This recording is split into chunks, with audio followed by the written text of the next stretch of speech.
And welcome to the show. It is Tuesday evening, the first day of November,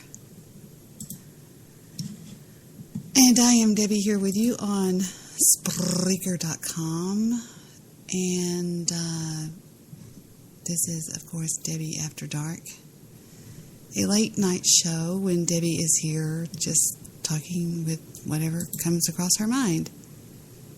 A couple of things to report on, and we're going to get to all of that in just a minute here as soon as I get my bearings. I've done no prep work like you thought I would do prep work. Of course I wouldn't. But yeah, I am here though, believe it or not. Had some interesting things happening today. I could be talking to you from death right now. I kid you not. We'll talk about that in a minute. I have other stuff to talk about. Blah, blah, blah, blah, blah, blah, blah. I am Debbie Daily McHugs with you here on the show. And I'm just looking for something to do right now. I'm just sitting here going, what am I going to do? Yeah, we have lots of stuff to talk about. All right, let's do this thing. Let's do this. I don't know where my freaking intro is, and I don't even want to look for it anymore, so screw you, intro. I don't care where you are. Let's do this, all right?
Really explosive secrets. Michael, you don't stop pretending to be in the Air Force. I'm gonna remote view your router, pal.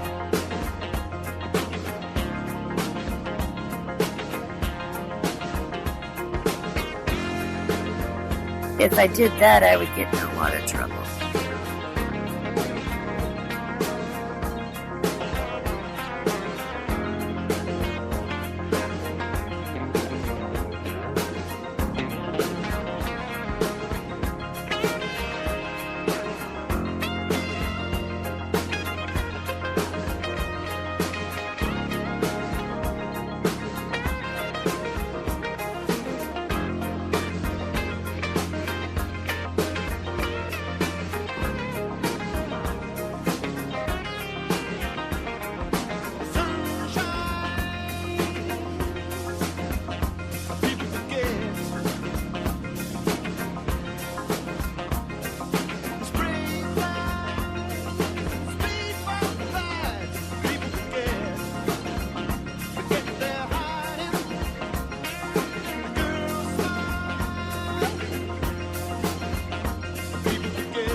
This is Kevin A. Kierstead from Truth on Tap. It's K-Tap, and you are listening to Debi Daily on the Debi Daily Show.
Hi, this is Big O 420. You're listening to the Debi Daily Network. Your host, Debi Daily, the one that knows everything about everything. She cannot be told she's wrong. She is the one that knows everything. Spoken like the intelligent person that you are, Bill. And everything I just said was a lie. Bill. Get off my stove! Get off! Well, way down yonder in Louisville lived a cat named Big Bad Bill. I wants to tell you how the cat was running tongue.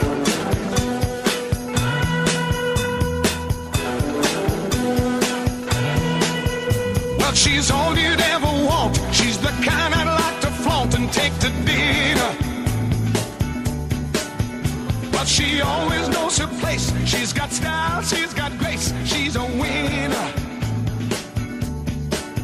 She's a lady. Oh, oh, oh, she's a lady. Talking about that little lady. And the lady is mine. You're listening to the Debi Daily Show. Now broadcasting live on Spreaker.com. Debi Daily, changing the world, one caller at a time. Michael, if you don't stop pretending to be in the Air Force, I'm going to remote view your router, pal. Spoken like the true trolley is, my friend and yours, Fire. We'll just leave it at that. Fire, Fire. He is on fire. He's Daddy Fire now. He's Papa Fire. Papa Fire. That sounds funny. It sounds like something that you would Papafy. He's a Papa Fire. We heard from Kevin A. Kierstead. You're listening to the Debi Daily in the Debi Daily Show. So Kevinish. So Kevinish. It sounded just like Kevinish. But I saw something that's called, on my board here, it's called I Never Thought. What is this? I don't know what this is. Let's see what this is.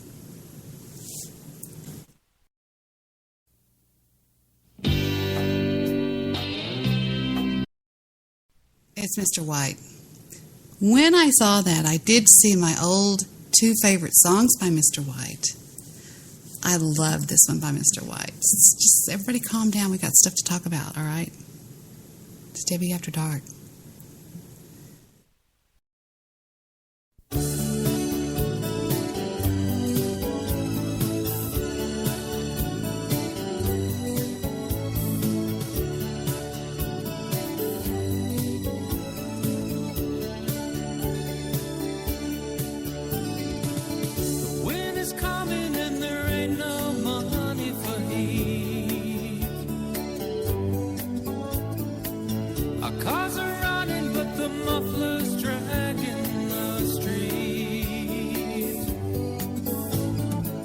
Let's go south where it's warm. I wanna feel like I belong. I wanna find us a home once and for all. This town we live in is nice, but we can't make friends. We started over before we can do it again. And I know that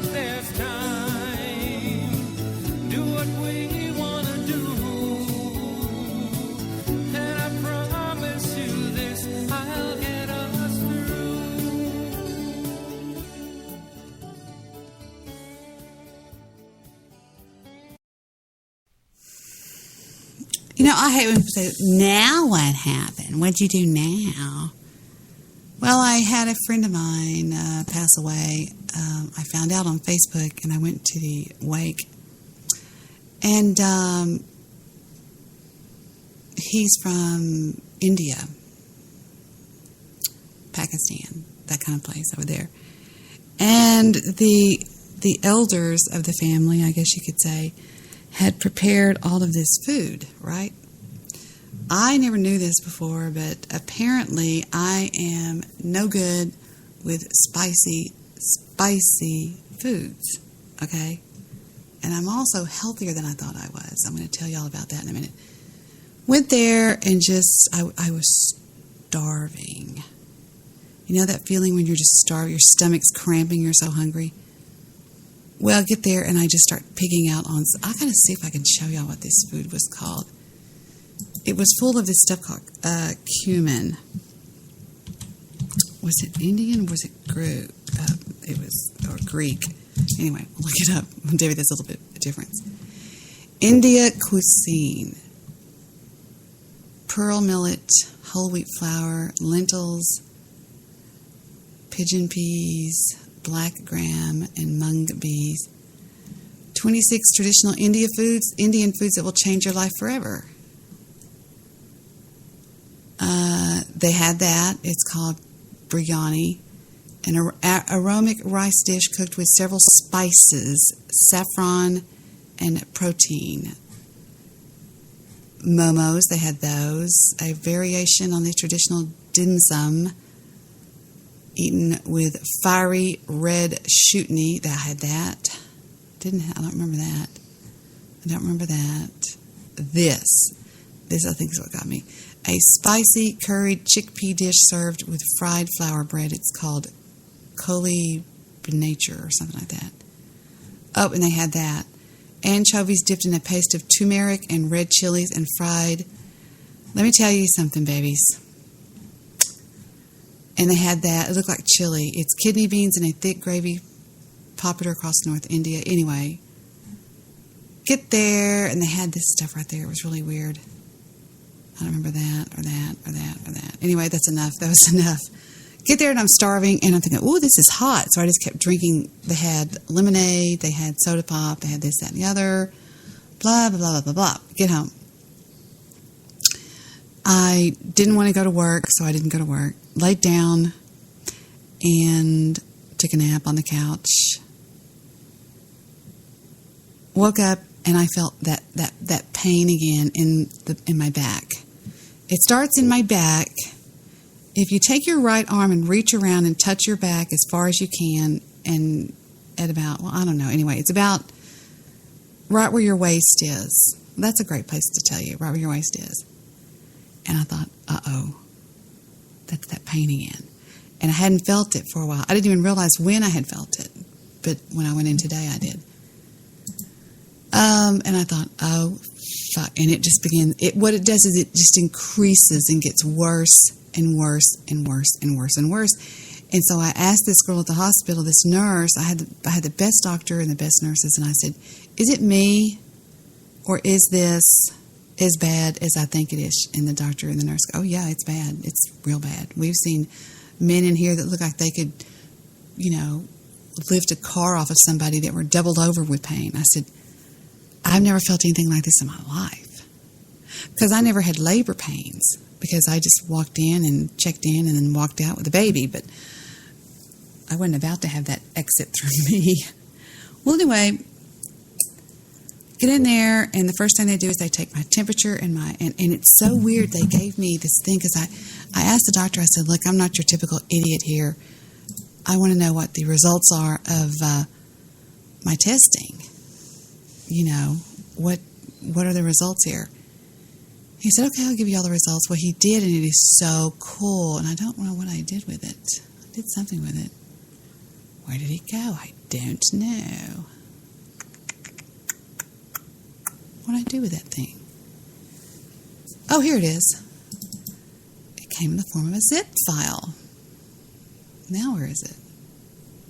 Okay. It's called Health Summary. My Health Summary. I don't know what all this is. My health summary. Here it is. If it'll open, I'll tell y'all what it said. And it says, showed up at the thing on November the 1st, hospital encounter, so-and-so hospital. Current medications, levothyroxine, 150 micrograms, taken by mouth every day, nothing else. Active problems, nothing. Wait a minute. That's not the good thing. Hold on. Shit. Hold on. Just wait a minute. Just everybody calm down just a second. Don't get all fidgety.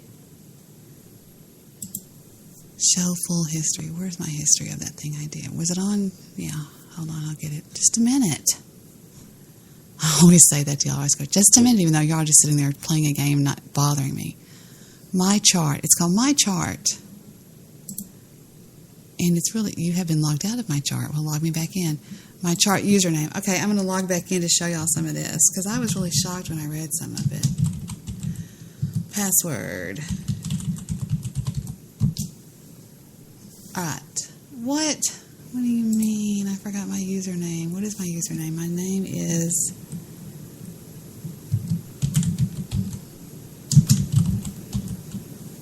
Password. Well, I'll be goddamn, I just did it. Forgot my chart username. Already forgot it? Hold on.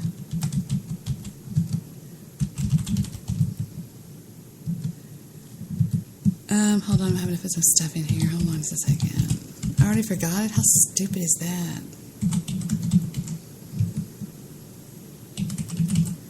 Alright, let's see if it pulls it up. There is no email address on file. What? Yeah, there is. Oh, boy. Oh, that's right. I didn't give him an email address. So how do I get in there? Well, I'm just going to have to guess it again. Rats. I can't believe I didn't write it down. My chart username. That was...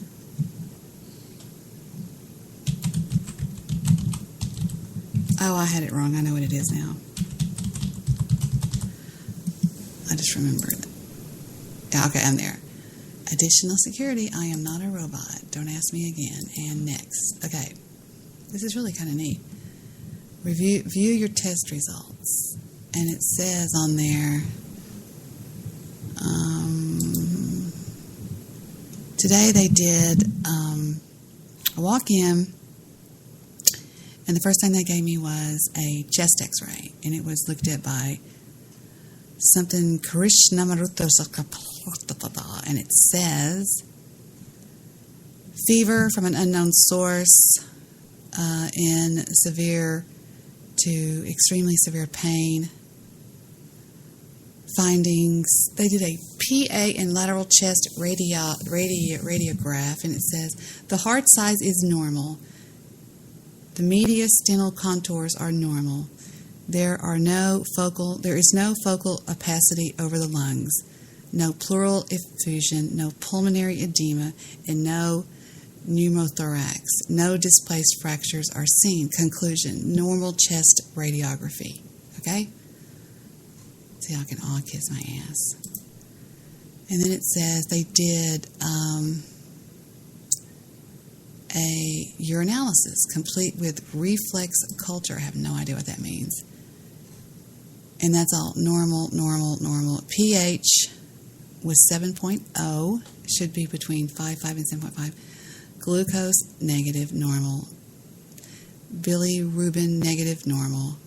Ketones, negative, normal. Protein, negative, normal. Nitrate, negative, normal. Blood, negative, normal. Leukocyte esterase, negative, normal. Microscope screen, see below, which is WCB, normal, none seen. RBC, none seen. Epithelial cells, none seen. None seen. Goes on and on. It says this test has been released by an automatic process authorized by a doctor, and nothing is seen. And they also tested for drugs. Back to test results. All right, then they did a CBC with differential. and it says white blood cell count, white blood cell count. And mine was 11.3, and the highest it should be was 11.0. The red blood count, mine was normal. It was 5.14. HGB, normal. HCT, normal. MCV, normal. All this other goes down, down, down, down, down, down, down. It says nothing indicated. And then the other one says comprehensive metabolic profile. Sodium, normal. A little bit high. Potassium, perfect. Chloride, normal. CO2, good. Glucose, creatine, calcium, it goes on forever. And it says collected on this date by this person, and its final result is normal. Then they did a, what do you call it? A scan. What's it called? A motion scan, sonography. They did a sonogram of my tummy area, and it says ultrasonography of the right upper quadrant and the midline of the abdomen was performed. Ultrasound examination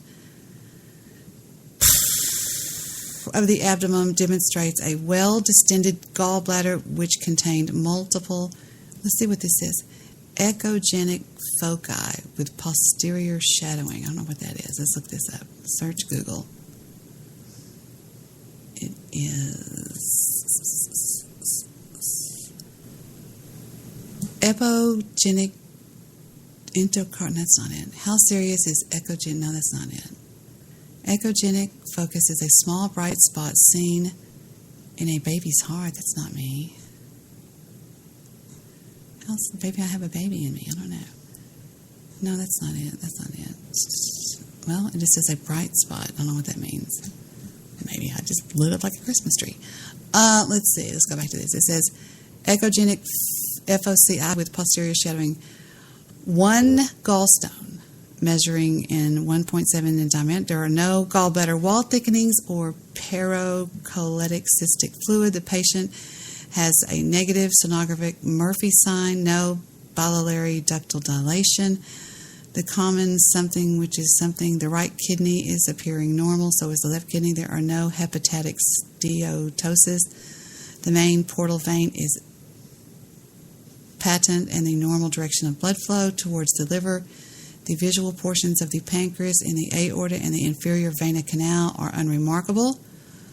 The common bile duct is the upper limit of normal size. There is no hepatic steatosis. Nothing noted of any harm. However, just wait a minute. We're not getting there. We're fixing to be at the bad stuff. Then they did a CBC with differential and a comprehensive metabolic panel. I don't know what that is. And it says, I already showed you that one. Hold on just a second. But here's what happened. So they gave me a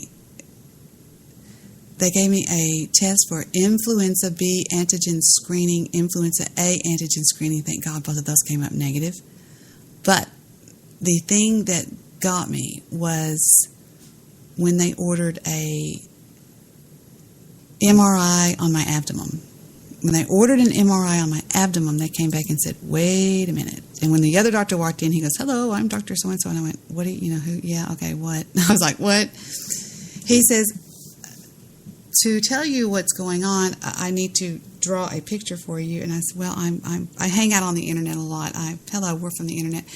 I said, I'm pretty familiar with stuff. He goes, okay, then you're familiar with the function of this and that. And I said, whoa, stop, you lost me.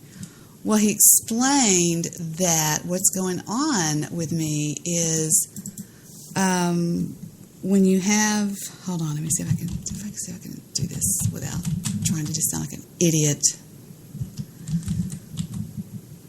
Okay, here it is.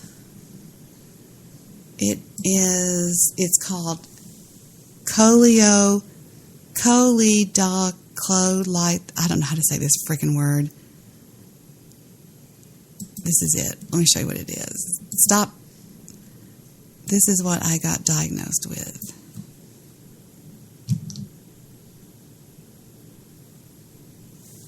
Cholelithiasis.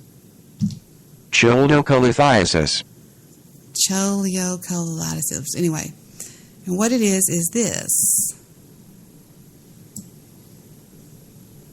Please, stupid mullet. Welcome to the Glytamins audio presentation. Shut up. The small intestines to mix with the food that comes from Hold on.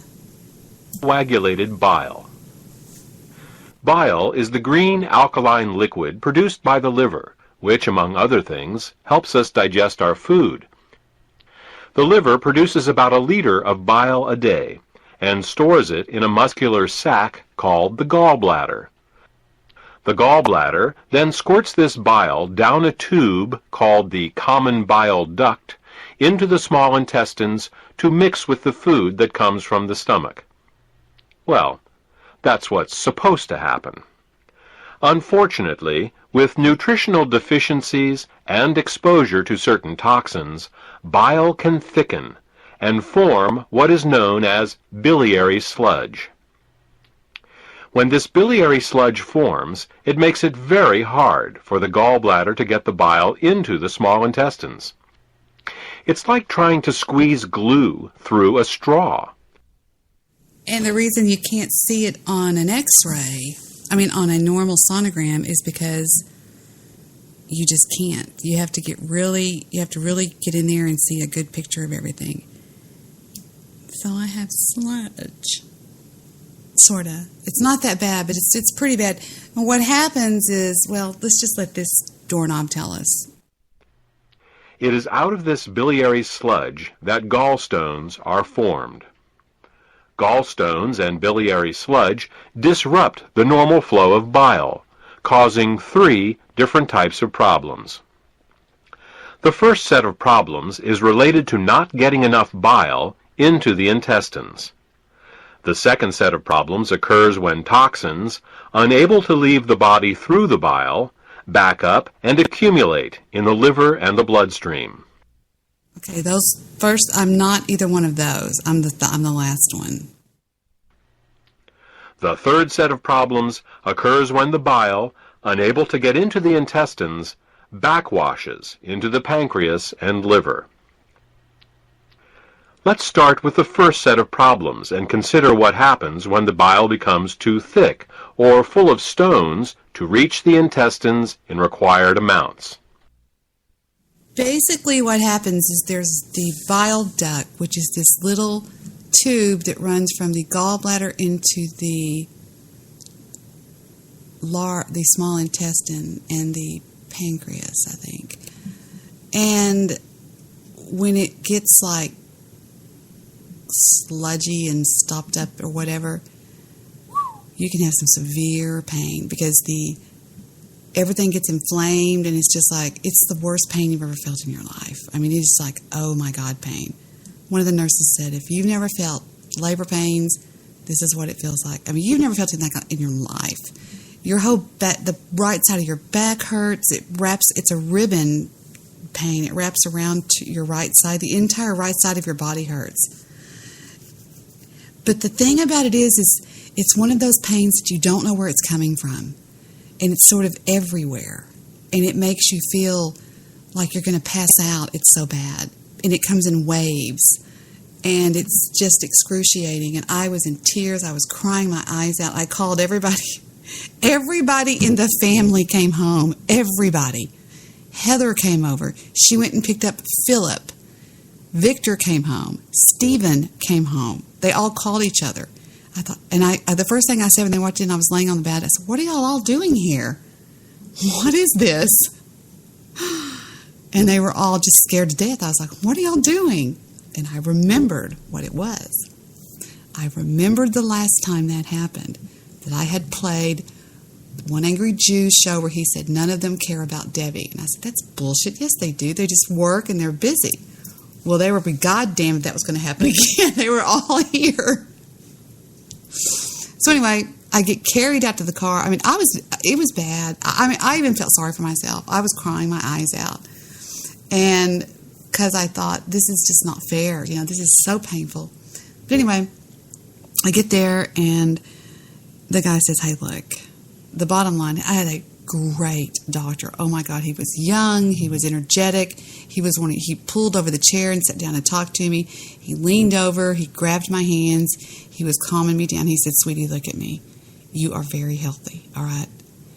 And he said, but you need to have your gallbladder removed, all right? He said, I'm not going to do it today. I could do it today, but I'm not going to do it today, all right?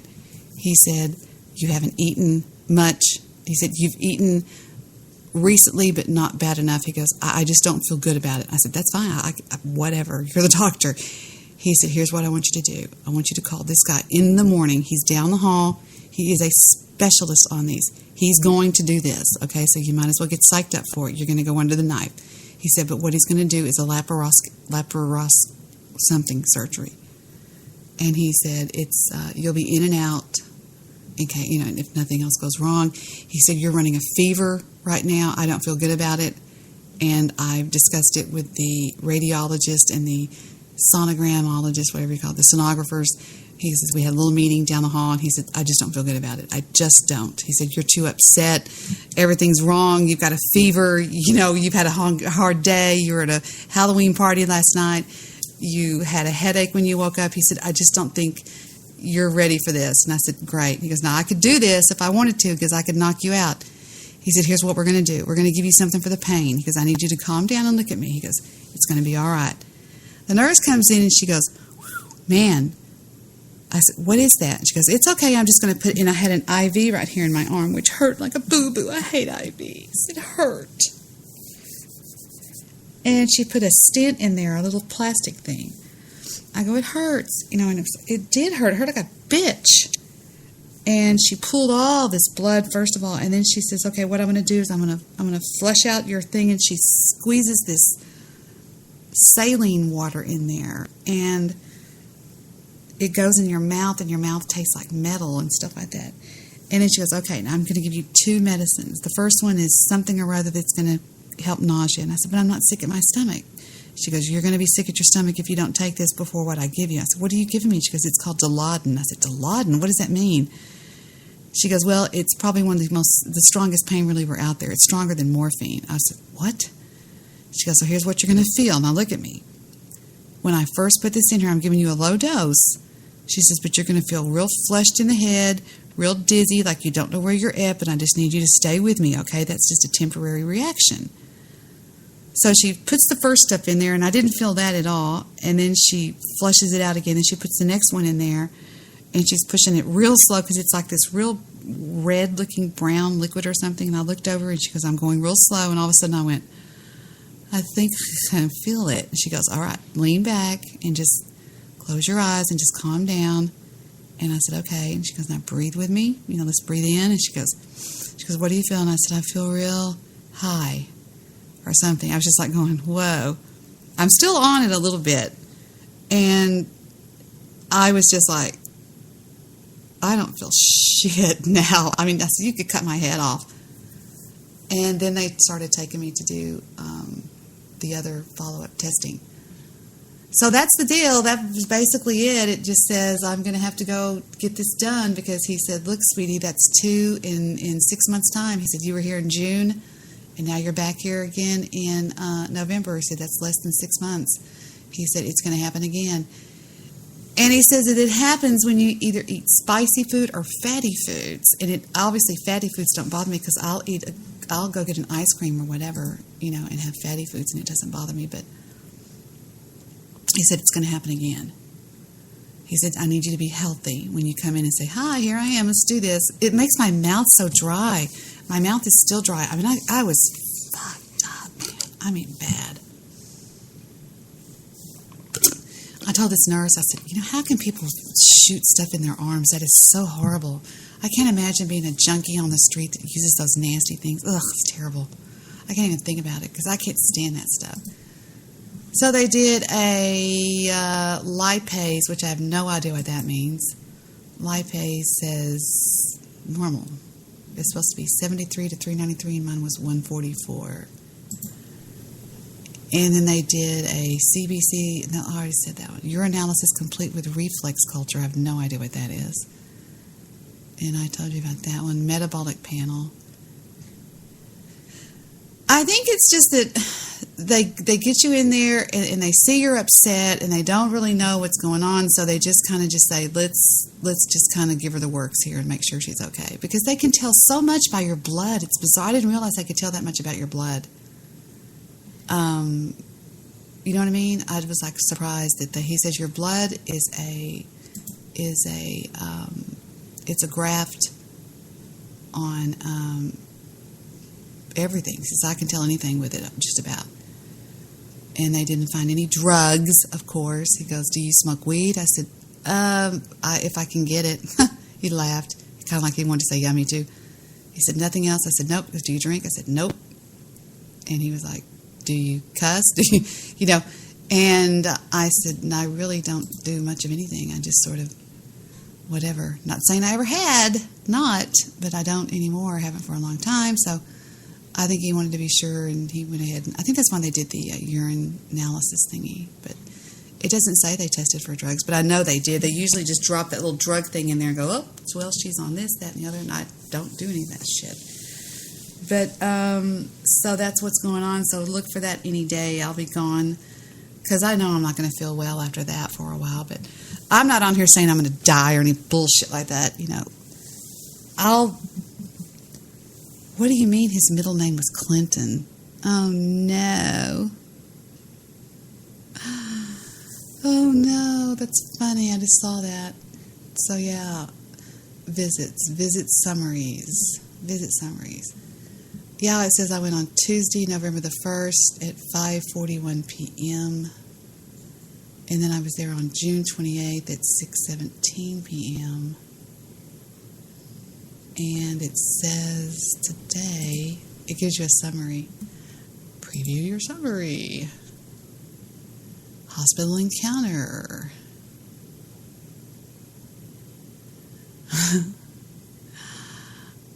Vital signs: blood pressure 135/77, pulse rate 73, temperature 99.9, respiratory rate 17, oxygen saturation 98, weight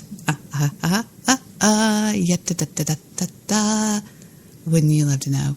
Height 5'4". Weight, all right, shut up. Why did they put 140 pounds exactly? Do you have serious difficulty walking or climbing stairs? No. Do you have difficulty dressing or bathing? No. Well, I have before. Medications: levothyroxine. Medications given: sodium chloride flush for the syringe. Saline lock. What does that mean? I don't know what the hell that means. 24-hour stop. No prescriptions given.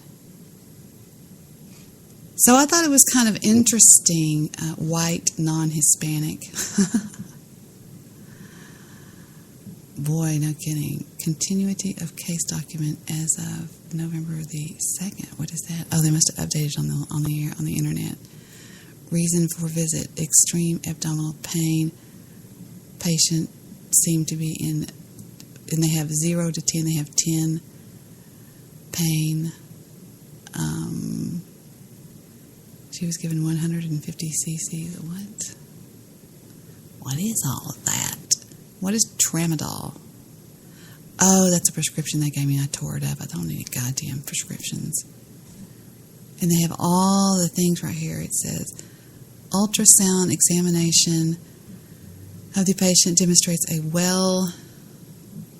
well-formed body. No, I'm joking. No signs of Murphy's sign. So I was very final findings. I'm just scrolling down. Oh, here's what I was given. I was given hydromorphone dilaudid, 0.5 milligrams IV push, and then Zofran, 4 milligrams intravenous once No PCP present. Wonder what that means. Bum, ba, bum, ba, ba, ba, ba, ba, ba. So that's it. Blah, blah, blah, blah, blah, blah, blah. So there you go. That's what happened today. All right. Talk to you later. Bye. Well, I also met a guy. I couldn't believe this when I was talking to this guy. I was talking to this guy on the phone, and he had called to close a loan, right? He was trying to get a loan for a house, and they rang him into me, and I was like, hello, can I help you? This is Debbie on a recorded line. And the guy's like, hi, my name is such and such. Well, I can tell you his name. He's really cool. He is the former president of LULAC. And he is in Texas. And he was going on and on about how this, that, and the other. Well, I thought it was amazing that he said, you need to look me up on the internet. And I said, well, my real name is this. I go on the internet by the name of Debbie Daly. And he goes, Debbie Daly? He goes, are you kidding me? He goes, I was told to call you. And I said, what? Shut up. He goes, yes, I was. I said, no, you weren't. He goes, yes, I damn sure was. And he turns to somebody he's calling Momo. He goes, Momo, what was that name that we were told to call several months ago? Debbie, was it Debbie Daly? She goes, yeah, it was Debbie Daly. And I was like, why? And she said, well, because we told that you were somebody that could get things done. I said, get what done? Well, this guy has really been screwed around bad. Him and several, well, I'll let you listen to what he says. It's really kind of wild, to be honest with you. It's on my bookmarks. Let me show you what it is.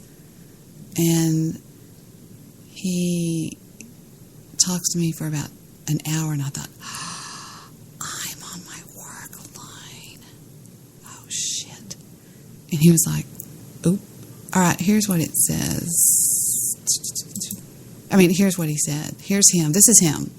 All right, take a listen. It's kind of interesting. It is interesting to me. And looking for answers. Mirasol residents say the land their homes are on is toxic and creating an unhealthy environment. The night team's Marisa Mendoza took their complaints to the San Antonio Housing Authority, who says those issues were resolved years ago.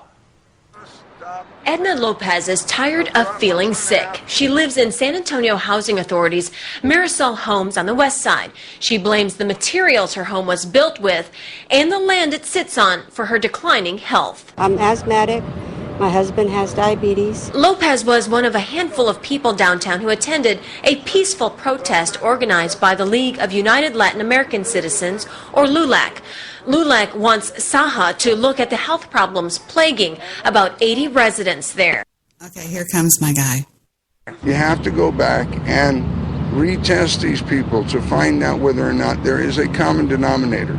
And I'm finding one. That's asthma and pulmonary fibrosis. Well, the issues that they're bringing up, frankly, were resolved 6 to 7 or more years ago. Okay, well, here's what you don't know what's fixing to hit you right between the eyes, bitch, is that just because you settled this lawsuit for $20 million 6 years ago, right now you have more people showing up sick, so expect it to come back and haunt you.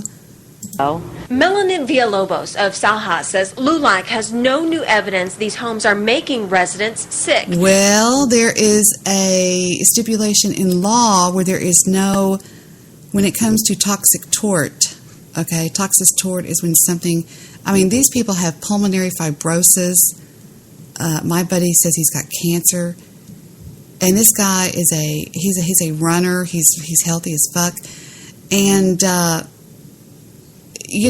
they filed the original lawsuit on a toxic tort case. What it's just like is the case that Erin Brockovich did. You know what I'm talking about?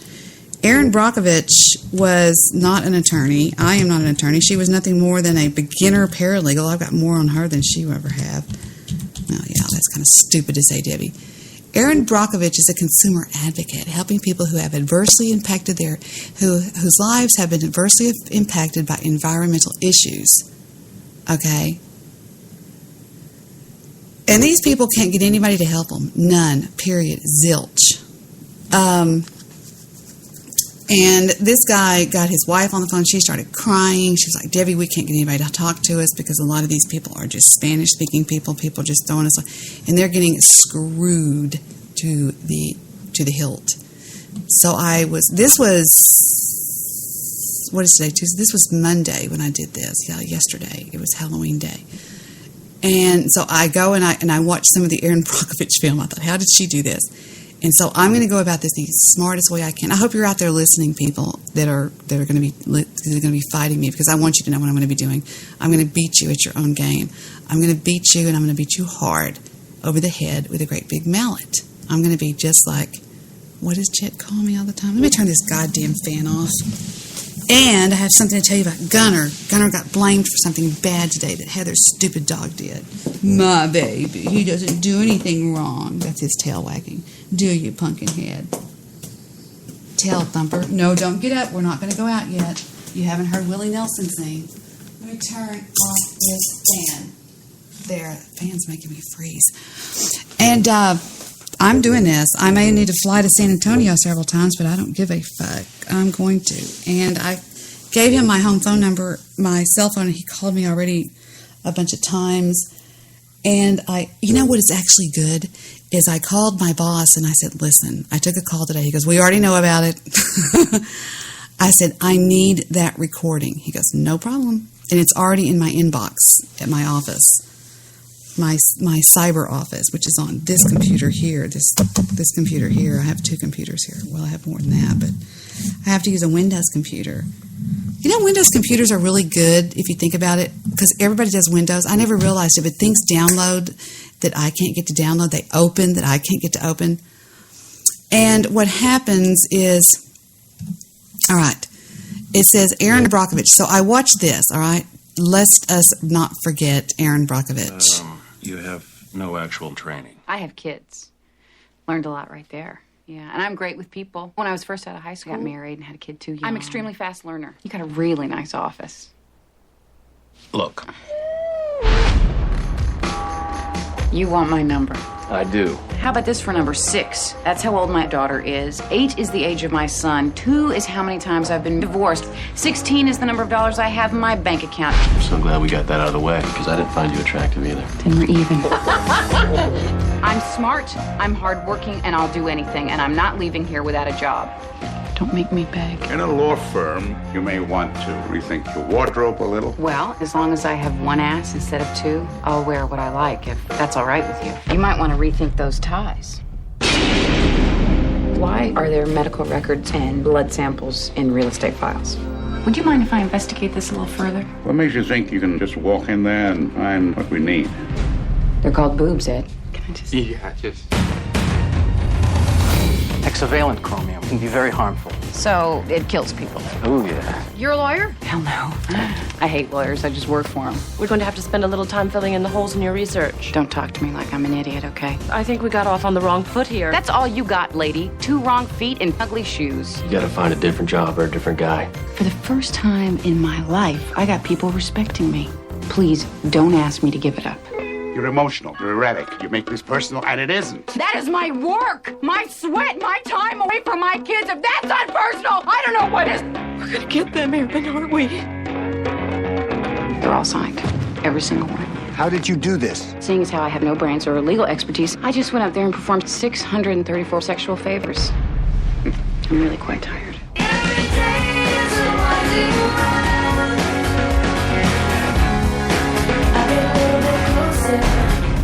$20 million is more money than these people have ever dreamed of. These people don't dream about being rich. They dream about being able to watch their kids swim in a pool without worrying that they'll have to have a hysterectomy at the age of 20. By the way, we had that water brought in special for you folks.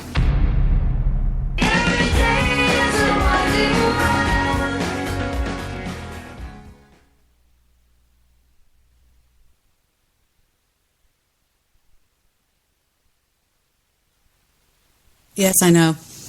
Describe me to a T. He says you're erratic, you fly off the handle. Well, that's what sometimes things take in life, is somebody that is erratic and will fly off the handle.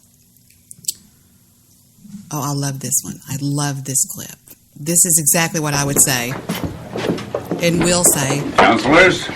you should have heard me talking to the IRS agents when we had that hearing on the IRS. I said, you know something? I ought to charge you 26 goddamn % interest per annum for what you owe me, you stupid bitch. And the judge slammed his gavel down. He said, stop it. And I said, and I just sat there and glared at her. And then I pushed my glasses up with my middle finger right at her, and she just glared at me. And I said, you fucking cunt. Counselors?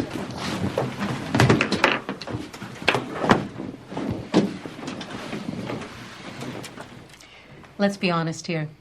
$20 million is more money than these people have ever dreamed of.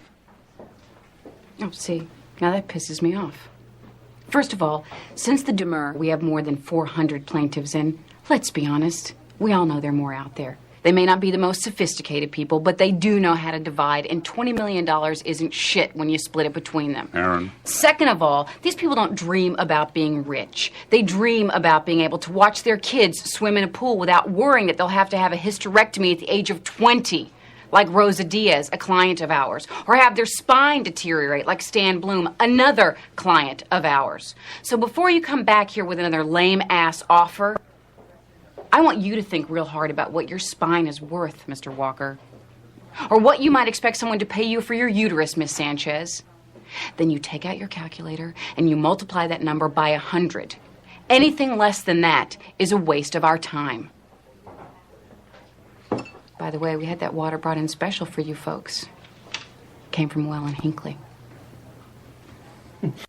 Yeah, I'm going to ask for the first meeting to be in one of the houses over there. Let's have a meeting in the house, bitch.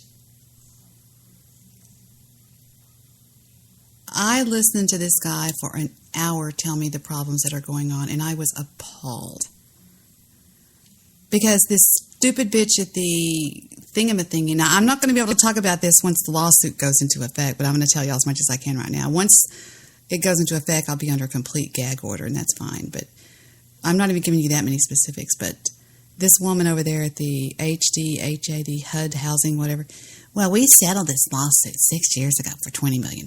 Well, I guess that anybody who fights it off longer than that and it happens, they're just screwed, blued, and tattooed, screwed through waist till Sunday, right? Wrong. It's not going to happen that way. Not with me at the helm. Yes? Oh, is it Debi for president? Maybe. Gotta be the first man. I like this scene too. This sounds like something I would say. Those are my files. Yeah, we had them couriered over. And listen, good work. They're a great start. We're just going to have to spend a little time filling in the holes in your research. Excuse me, Teresa, is it? There are no holes in my research. No offense. They're just some things we need that you probably didn't know to ask. Don't talk to me like I'm an idiot, okay? I may not have a law degree, but I've spent 18 months on this case, and I know more about these plaintiffs than you ever will. Aaron, you don't even have phone numbers for some of them. Whose number do you need? Everyone's. This is a lawsuit. We need to be able to contact the plaintiffs.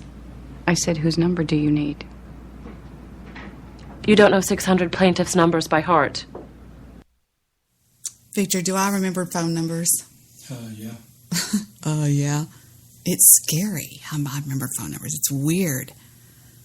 I called a phone today that I'd never called before. It was, well, I won't give y'all the goddamn number. Y'all start calling and say, Debbie tried to dog my children and take them across straight lines. And she's a narcissist. She's a narcissist. I just don't go around her. I just stay away from her.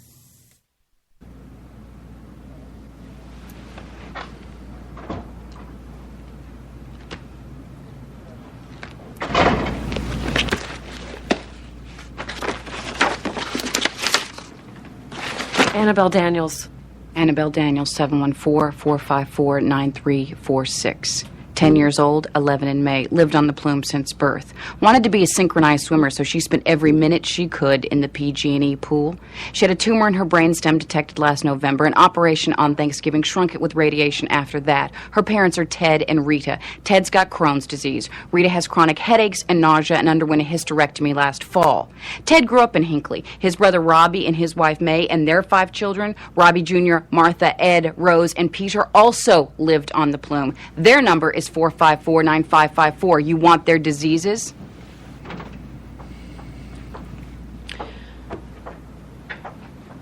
Okay, look, I think we got off on the wrong foot here. That's all you got, lady. 2 wrong feet in fucking ugly shoes. What I'm talking about right there. People say I have a risky mouth. I would agree, and sometimes it takes a risky mouth to get things done, to put people in their goddamn places. Right, Vic? That's right. It's a happy day when we saw, was that idiot crying? Megan Kid, no, dark-haired. I don't know. You know, if you're going to say something, either bring it or whatever. I'm kidding, Vic. No, I'm not. Yes, I am. No, I'm not. All right. So I'm on that.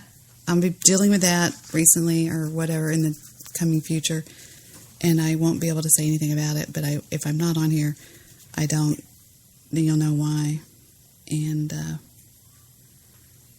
but anyway, moving right along to the next subject, shall we? Let's go check the chat room. So erase anything. I'm giving you a moment to erase. Go ahead and erase what you need to erase. Erased. Go ahead and erase everything you need me not to see that will upset little me.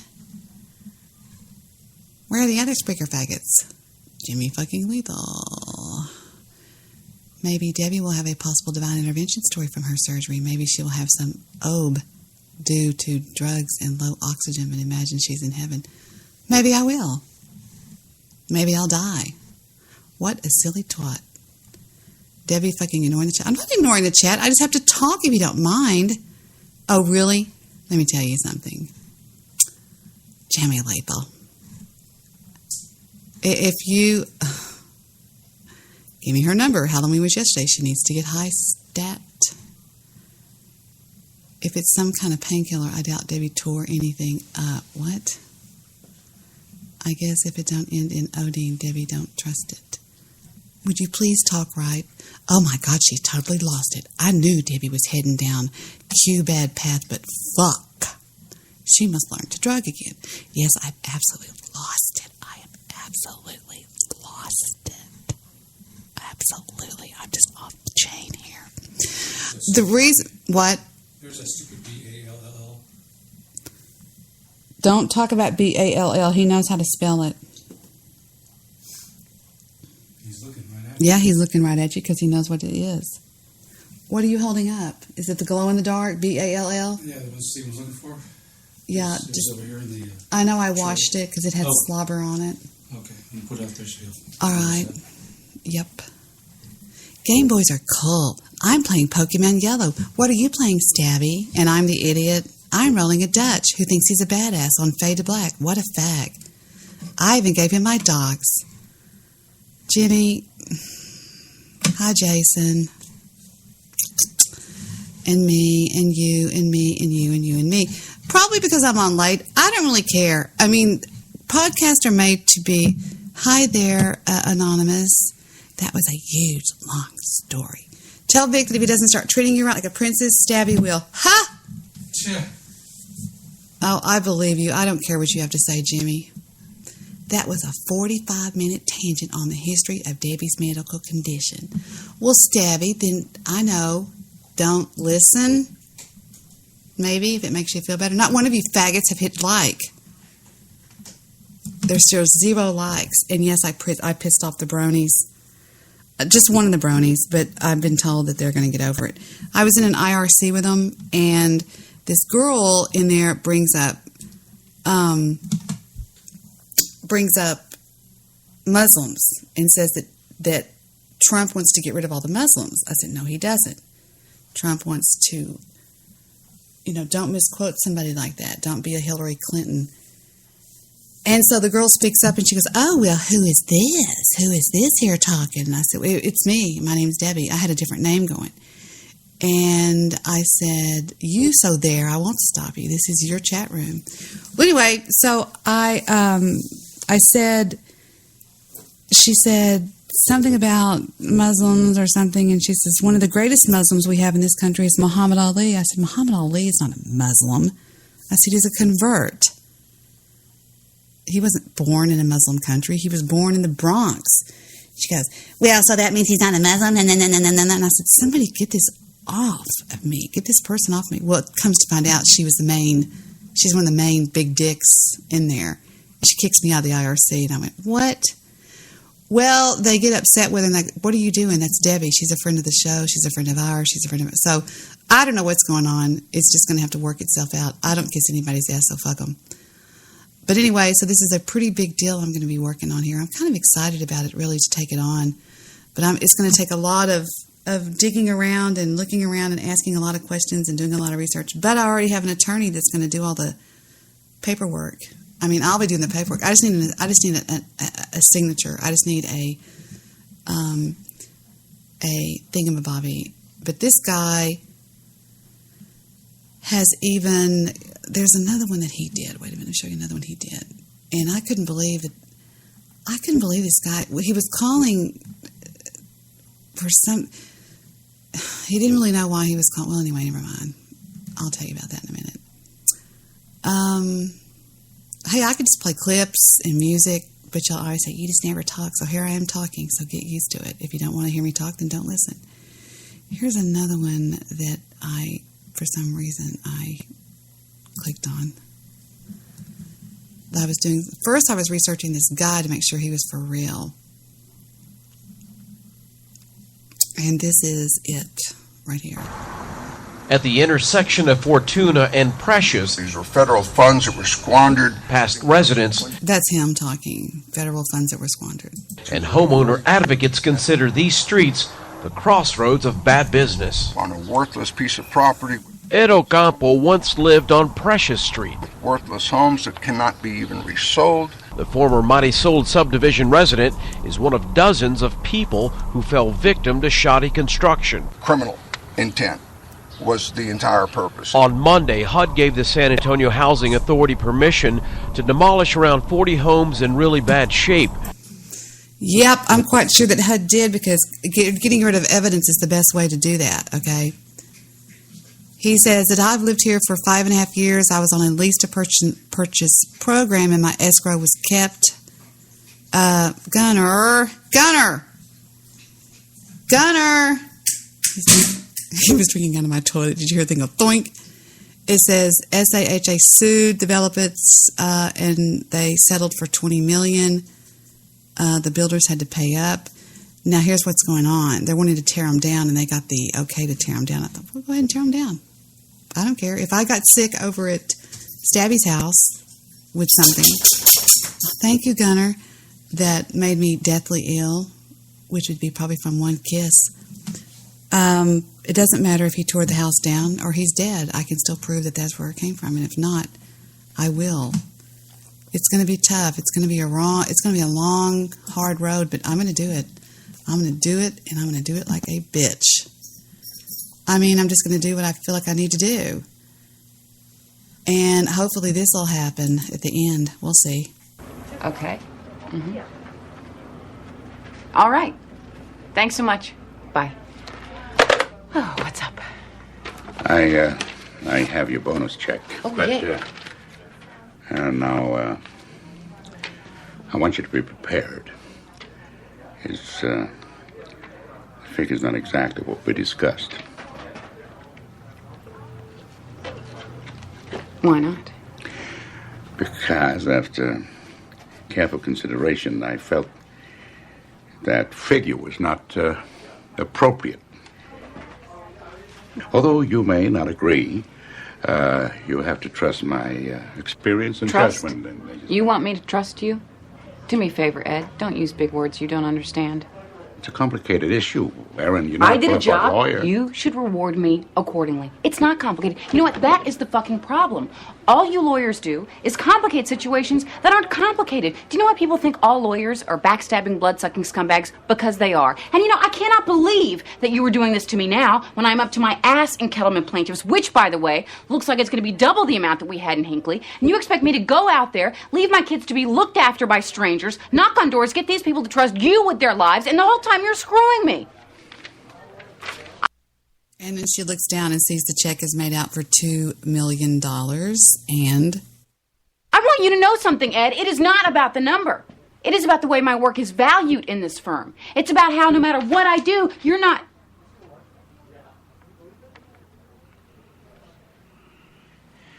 as I was saying, I decided that the figure you proposed was inappropriate, so I increased it.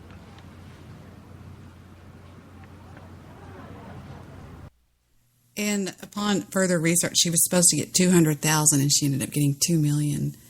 Well, and then it turns out that recently, Ms. Brockovich has undertaken. Stop it! Stop it! Stop it!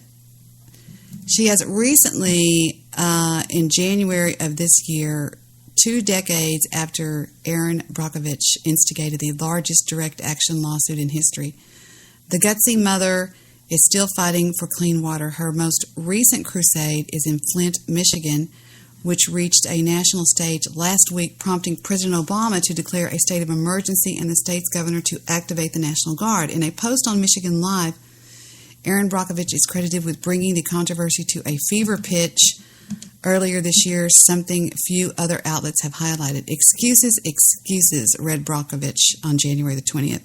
Her Facebook post. Now is not the time for the blame game. Detroit has failed and Flint jumped ship. So much for local control. Everyone is responsible from the top down. It's been shared more than 5,000 times. In the post's comments, people across Michigan thanked Brockovich, who later flew there to meet with them, for spreading the word in a sentiment repeated on her Facebook page, where she reports similar cases of water contamination every day. For a woman that has been crucified by the media for a drunken boating accident and attacked by a doctor who claims the original water contamination she found in Hinckley didn't cause cancer, her day-to-day resilience seems nothing short of triumphant.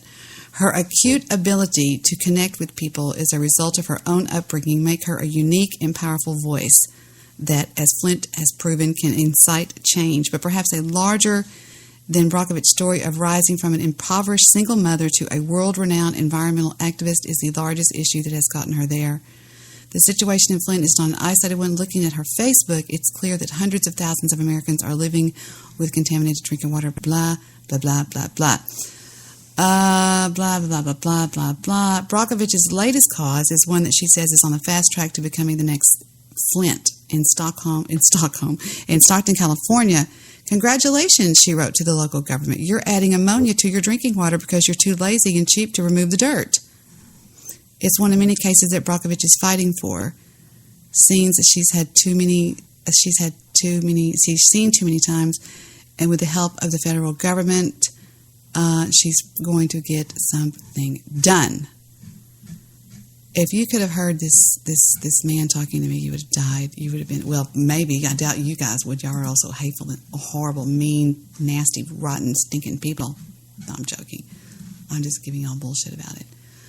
But, so yeah, I'm on late to begin with. I'm on an hour and a half late. Most people think if she doesn't come on by 10:30, she's not coming on, which is bull shizzle. I come on when I feel like coming on nowadays because I just got home not too long ago from the hospital. And, what else am I going to talk to you about? Oh, we are going to talk about something that happened. Da, da, da, da, da, da. And you know what it is, everybody. Well, well, well. Another fine mess, it seems like. And who is going to talk about it? Well, let's just take a look and see. It seems that isn't it weird that when I started talking about Trey Gowdy, now everybody wants Trey Gowdy. That means everybody listens to my show. Everybody in the world. Well, there's only 3 people in your chat room, Debbie. Come on. Well, that doesn't mean shit, apparently. Let's listen to my buddy and yours now. That, if I can find it, where is it? Where did he go? Bum, bum, bum, bum, bum, bum. Let me just go to the history like I always do. My history on YouTube, which is nothing today. I wasn't here watching any TV. Okay, here it is. Oh, poor me. Right side abdominal pain. Lower right side abdominal. I was looking up on YouTube. That's why I was crying, because I just felt sorry for myself. All right, listen to this. This is good. There's so many to listen to. I love this. You ready? Here we go. Da, da, da, da, da, da. On believe it or not, on CNN, the Clinton News Network. Take a listen. Is it CNN? No, it's Fox. My bad. Check this out.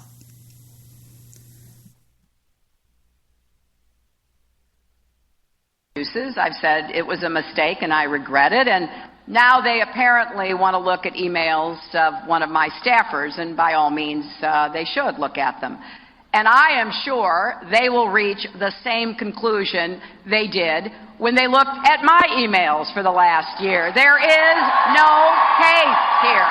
Really? Yeah, one of my staffers. What's her name again? Uma Abedin? How do you say that? Best friends, maybe? Yeah, really? Is there really a case here or not? South Carolina Republican Congressman Trey Gowdy. He chaired the House Select Committee on Benghazi that led to the revelations. He joins us right now from South Carolina. Good morning to you, Congressman. Good morning. How are y'all? We're doing okay. Hillary Clinton is, despite the reported 500,000 north of that emails out there, she's blaming James Comey for this. Do you blame James Comey for these revelations? Well, to the best of my recollection, Director Comey did not tell her to set up her own private email server. He did not tell her to lie about almost every aspect of the email. He didn't tell Uma Abedin not to turn over all of her devices, and he didn't tell Anthony Weiner to sex with underage girls. So I don't know how Jim Comey is responsible for any of this. We're getting word this morning, according to Reuters, that Loretta Lynch, she does not want James Comey coming forward with this. She said it violates law and policy. So he allegedly said to her, "Are you ordering me to keep the new Clinton email bombshell a secret?" Now, based on your experience, because you know these folks, did that happen? I am sure that Loretta Lynch and Sally Yates, her top deputy, had a conversation with Comey, but the FBI director was given a 10-year gig for a reason. So he or she can be independent. And I could have sworn Loretta Lynch recused herself from this investigation because she met with Bill Clinton on the tarmac. So what in the world she's doing talking to Jim Comey about this investigation baffles me. So, Congressman, you were out on Sunday. You're helping us out to define what this actually means. And, of course, here we are on Tuesday still talking about it. I was on radio yesterday with Congressman Jim Jordan, and he kind of surprised me. He came out and said, I think it was probably not the right thing to do for James Comey to come out like this close to the election. I know you guys are friends. How do you feel? Well, we are friends. I love Jim Jordan, and he's a 3-time NCAA wrestling champion, so I would never disagree with him to his face. But we're 1,000 miles away from each other right now. I think Comey had an obligation. He told Congress the investigation was over.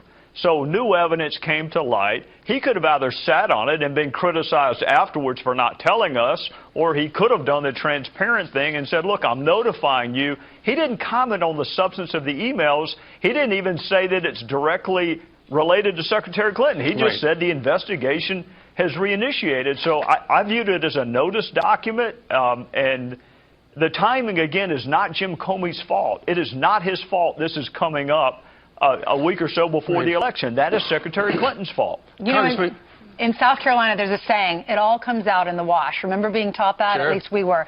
And you're from South Carolina. I can't believe that all this has come forward, this latest investigation, because Anthony Weiner was sexting with some young girl.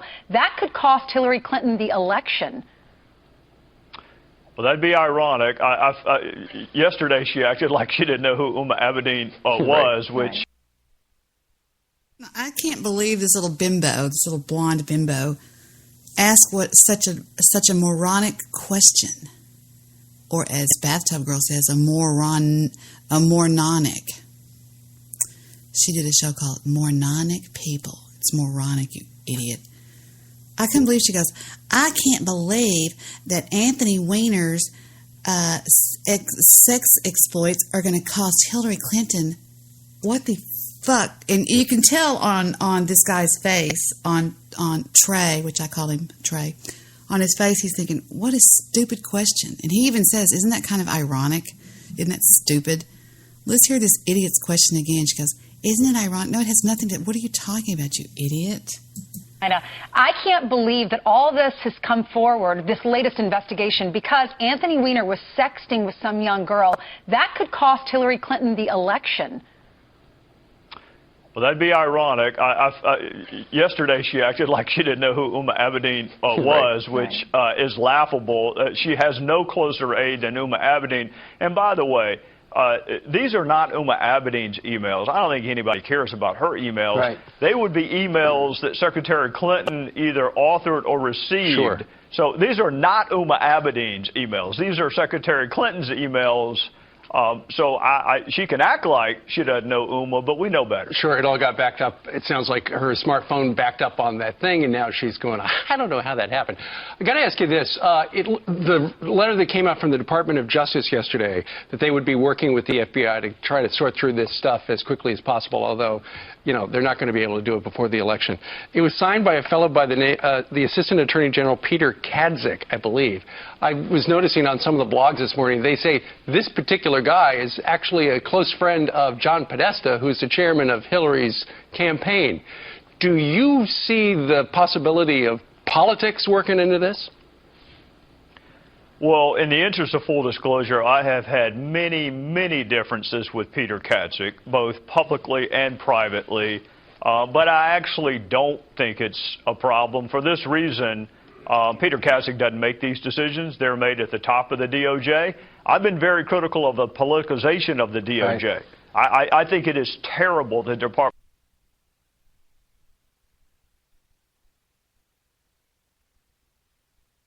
Now, wait a minute. Why all of a sudden and for no reason at all would my browser just close that audio? I was doing my nails. I was sitting here doing my nails. And all of a sudden it went silent. I looked up and it's closed. Huh, that's interesting. Well, let's just reopen it, boys. That's interesting. I guess I'm getting the attention of my NSA handlers. I got to ask you this. The letter that came out from the Department of Justice yesterday, that they would be working with the FBI to try to sort through this stuff as quickly as possible, although, you know, they're not going to be able to do it before the election. It was signed by a fellow by the Assistant Attorney General Peter Kadzik, I believe. I was noticing on some of the blogs this morning, they say this particular guy is actually a close friend of John Podesta, who's the chairman of Hillary's campaign. Do you see the possibility of politics working into this?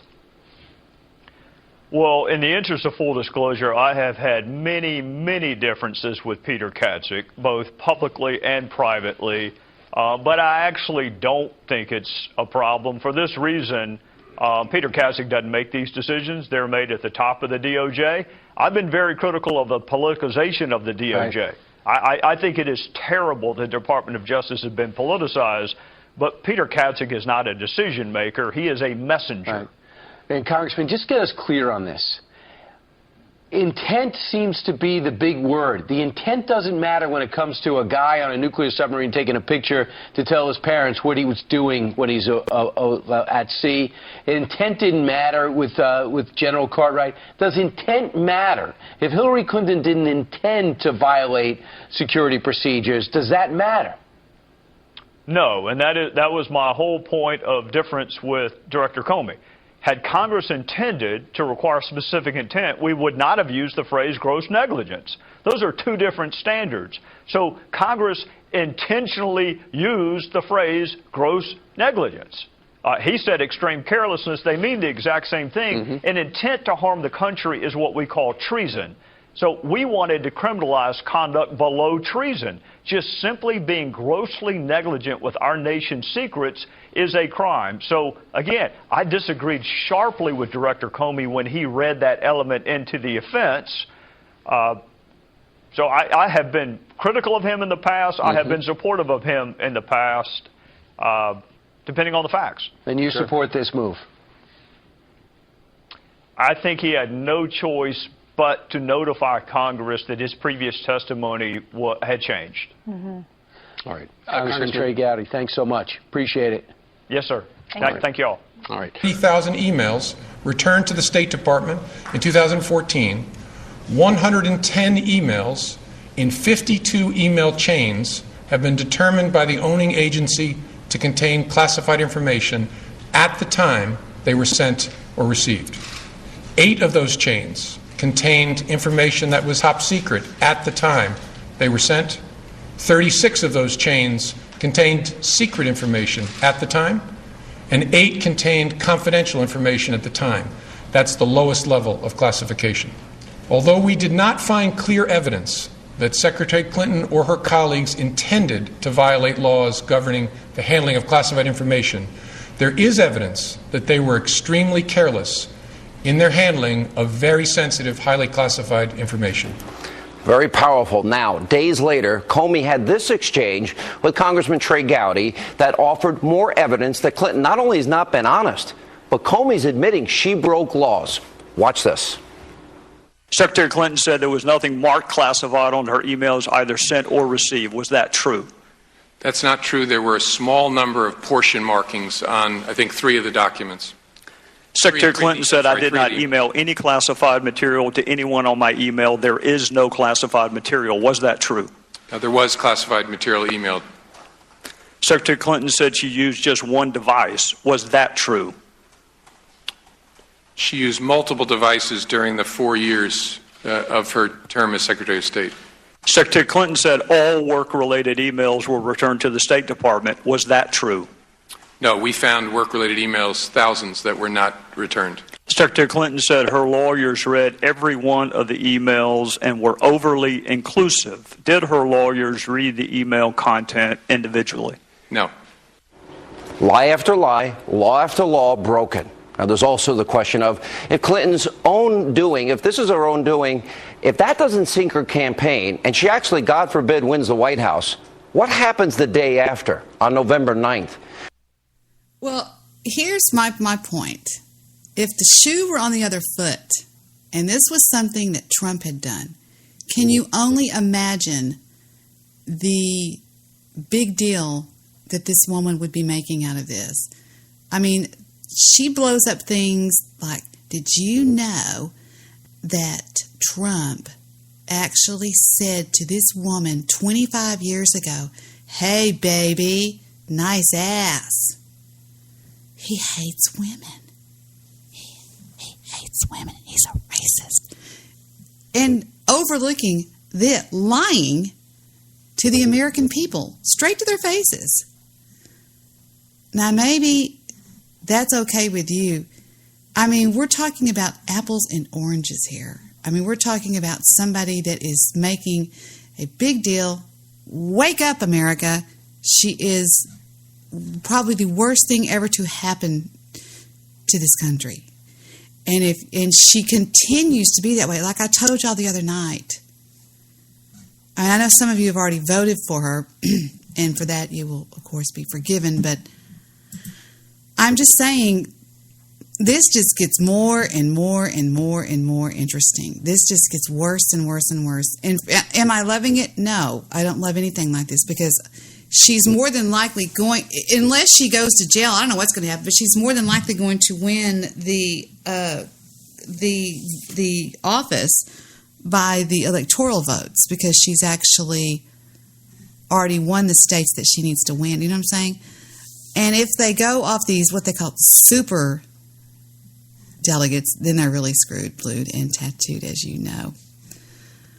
But she said this yesterday, I believe. Now, having said all this, why aren't I 50 points ahead, you might ask? And they said Benghazi, Syria, pay for play, lying to the FBI, fear-mongering, destroying evidence, race baiting, money laundering, slush funds, MSM collusion, mishandling of classified documents, lying to the public, rigging the primaries. Nobody should be fooled.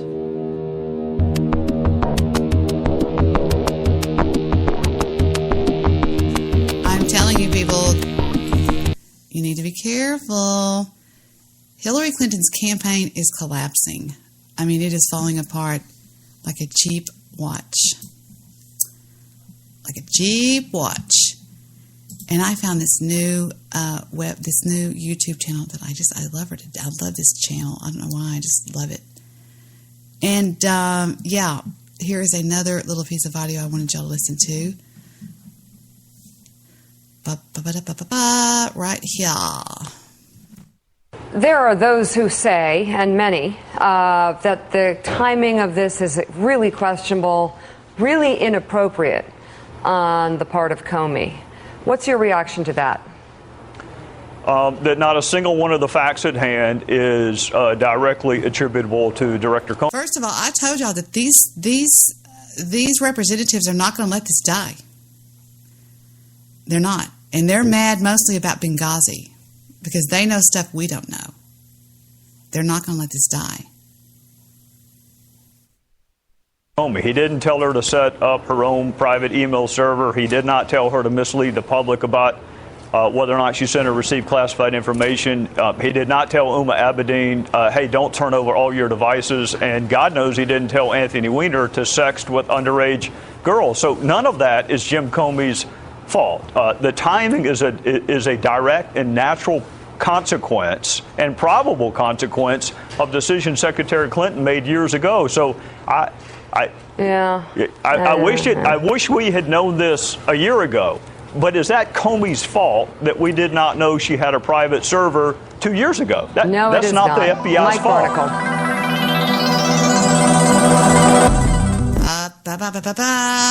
I love this website because they have no intros. They just get boom right to stuff. They don't mess around and jabber, you know. And now we're going to talk. They just boom. They just do it. Here's another one that I wanted y'all to hear. Here we go. Bum, ba, bum, ba, bum. And again, let's go to this one first. I was seeking some level of assurance from you, to the extent that you could give one, that what was produced to the State Department did in fact represent the full universe of what would be public records. And again, I have no interest in private documents. I really could care less. I am interested in making sure the whole public universe is complete. So what assurance can you give the public that State Department has everything that would be considered a public record from her tenure as Secretary of State? She has assured us that she gave us everything she had, and like we do with other federal employees, we have to depend on them to provide that information to us. So we have the documents, and we've accepted her assurance that she's given us everything that she had that should be a part of our official records. Well, you mentioned other federal employees, which got me wondering, and I wrote down a list of some of the other cabinet level folks that I have worked with in my time here. Attorney General Holder, did he have his own server? Are you asking me? I'm asking whoever can answer it. Well, I can let you know that Attorney General Holder used an official DOJ account. He did. How about new Attorney General Lynch? Does she have a personal server? Same as well. She's using an official DOJ account. What about President Obama? Is there any indication? Because if you're going to pursue the theory of convenience, I can't really imagine a busier person on the globe than President Obama. Did he have his own personal server? Ms. Barr? I have no knowledge. Well, the reason I'm asking is because you said that you're doing it the exact same way you would with any other public official, and my point is because of this arrangement that the former secretary had with herself, you're not in a position to do it the same as you would with any other public official, because Vice President Biden and President Obama don't have their personal attorneys going through their emails to decide what to return and what not to return. I assume in your position is an apolitical, non-political, unbiased position. Am I correct in that assumption? Yes, sir. And I believe the Department of State has an Inspector General. Am I right? Yes, and we've asked the Inspector General to look into some of these issues. We are cooperating with them. I know you have, and I didn't mean to suggest otherwise. Do you know who nominated the current Inspector General? I don't have that information at my fingertips, but I can get back to you. You don't have to. I bet I do. Because it was President Obama. Nah. Now, he brings up a point this afternoon that really blew my mind. He said that President Obama himself is campaigning for and what do you call it? He's a huge advocate for the candidate Clinton. Well, I believe if there is anybody that has violated the Hatch rule, it would be President Obama. Think about that. Think about that. Do you know who controlled the Senate when he was confirmed? Do you know what the vote was? It was unanimous. No, I knew you were going to give me that information. It was unanimous. Those may be the only questions I can answer today, but I do know the answer to those two. President Obama nominated the current Inspector General, and he was unanimously confirmed by a Senate controlled at the time by Democrats, which makes me think that he, like you, is a neutral, detached arbiter who is solely interested in separating what should be in the public domain from what should be purely personal. So why not let the Inspector General look at all the records just to make absolutely sure, and that way we're not in a position of having to take someone's lawyer's word for it. Why not do that? Well, it was my understanding that you're talking about the email collection, not the entire process. No, I'm talking about, I mean, you have been put in the position of having to take a lawyer's word that you have all the public records. And perhaps it's just the cynicism of actually being a lawyer. I'm just wondering who with a fiduciary duty to the public can make sure that the public record is complete. I love this new YouTube channel I found. They're so quick and to the point. Now, let's move on to one more. We'll do... Oh, I'm not even going to tell you what happened today that had to do with Gunner. As you can hear in the background, if you can hear, listen. That is Stephen, and he is operating a carpet cleaning machine. And I'm sure you know what I'm going to tell you. I was with the family last night, and Heather had a weenie dog that came over with Heather, and then we ended up leaving in Stephen's truck, and we were in the back of the truck with all these kids and everything. It was really fun. Well, when we get home, we ended up dropping Heather and them off at their house, and we didn't have the weenie dog. The weenie dog spent the night over here. Well, you can imagine what I'm going to tell you. And the weenie dog, has anybody ever tried to potty train a weenie dog? You just about cannot. Weenie dogs are assholes. And the weenie dog poopied all over because he had gotten into some dog food that he wormed his way into and overate too much dog food, whatever. And he poopied all over Stephen's office and all over the kitchen carpet. I mean, it's not carpet. I have a rug in there, a real pretty rug. Well, Heather said, there's no way that was him. And she tried to blame Gunner on it. Now, Gunner is highly potty trained. When he needs to go outside, he will wake you up. He will come and take his big nose and he'll put it under your arm and he'll flip it up as if to say, get up. And even Victor said, I remember in the middle of the night, Gunner trying to wake me up. And I said, he didn't try to wake me up for some reason. I don't know why. And I think he did, though. But anyway, so she tried to blame him for it. And we kind of went toe-to-toe about it. So anyway. All right, one more, and then we'll stop talking about this. But let's do... Oh, this is hysterical. I love this. Blaming Russia.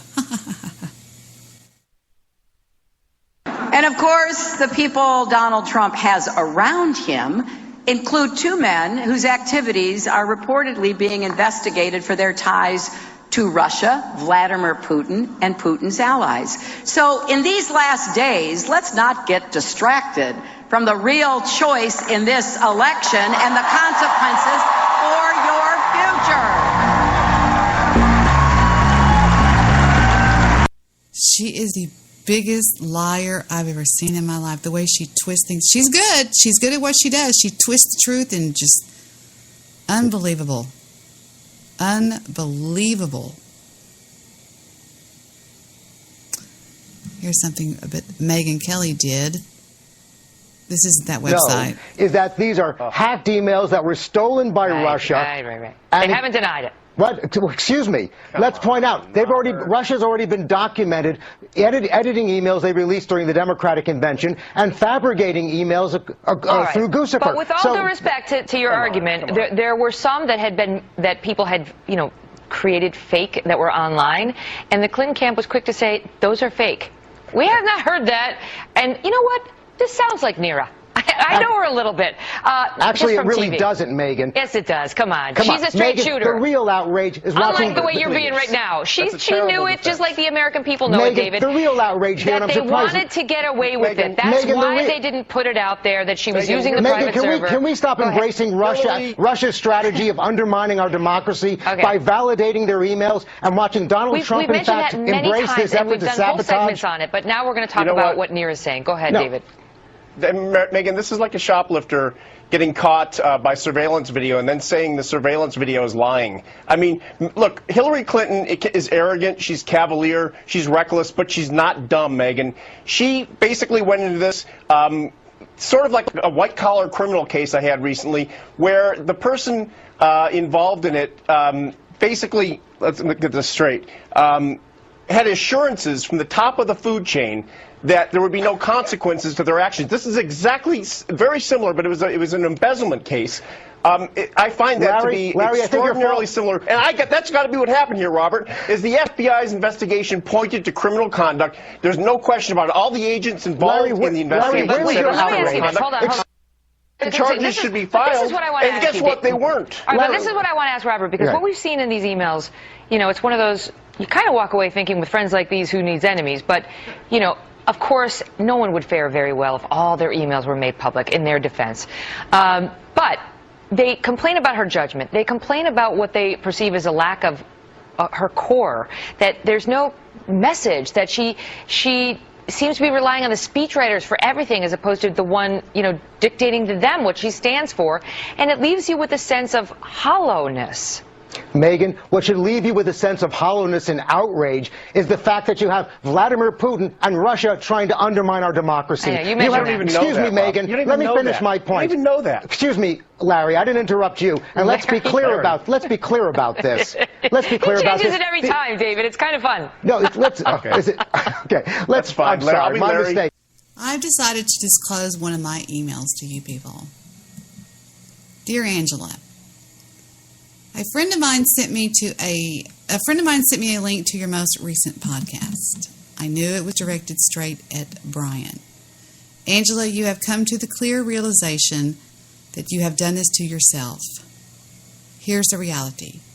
Brian's opinion of you is based largely on how you have treated me for the last 5 years. Why can you not see this is beyond me. I have developed a true friendship with Brian. We have spent many, many hours talking both on air and off. Christmas, Valentine's, Mother's Days, like the one where you sang that awful song to me. Brian and I have huddled together, laughed uncontrollably, and have gotten to know each other on a deeper level.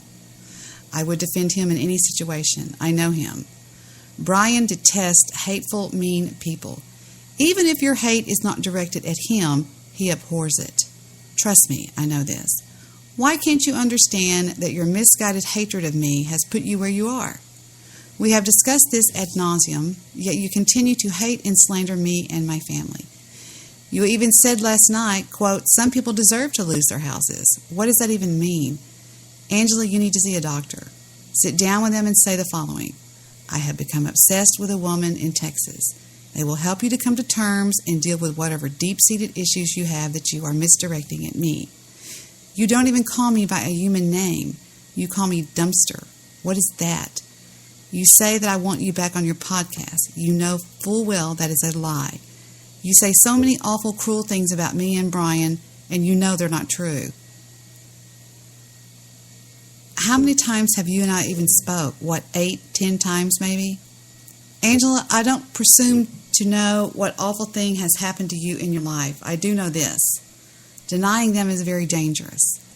You put on a false image to the world and you tell people that you came from this rich and powerful father who sent you money in a limousine. That is not normal behavior. You even say 8 hours ago that I was the reason all the people left Blog Talk Radio. Angela, you know that's not true. You were banned off that network by the administrators because of your hate of me. Angela, you were never part of a group. At best, those people used you for your hate input. You say that everyone, quote unquote, hated me. That is also a lie. Why can't you see this? You claim this because, what is it, Bubba? You need to go outside?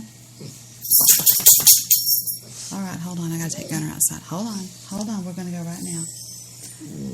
At best, those people used you for your hate input. You tell people that everybody hated me. That is a lie. Why can't you see this? You claim that you did this because you... Gunner, hold on. I got to go now. Hold on just a second, everybody. Chill out. Stop talking. Wait a minute. I'm coming right now. Hold on. This goes out to somebody out there, and you know who you are. I got to take Gunner outside. I'll be right back.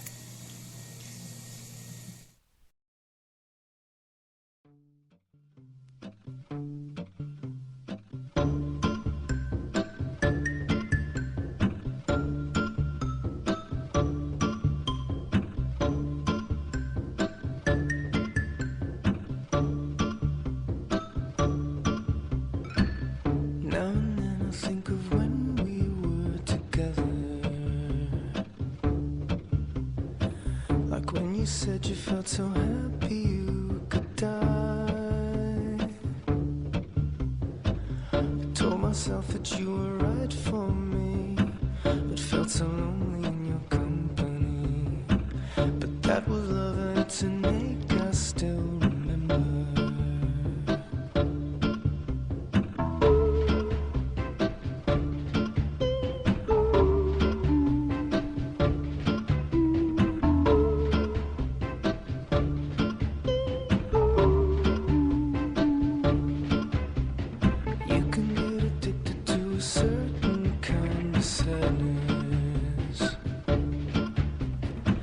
Like resignation to the end, always the end.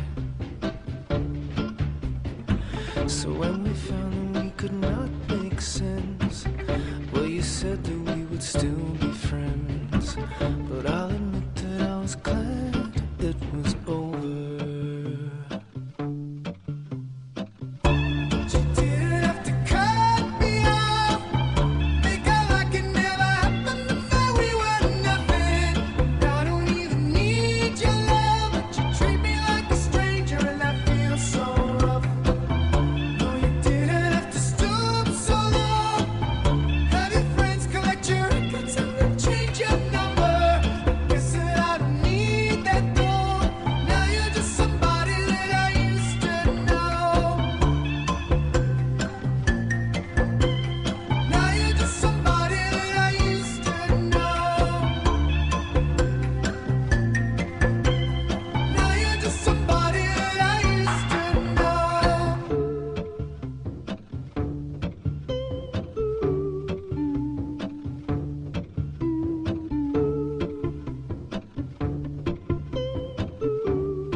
Cut me off.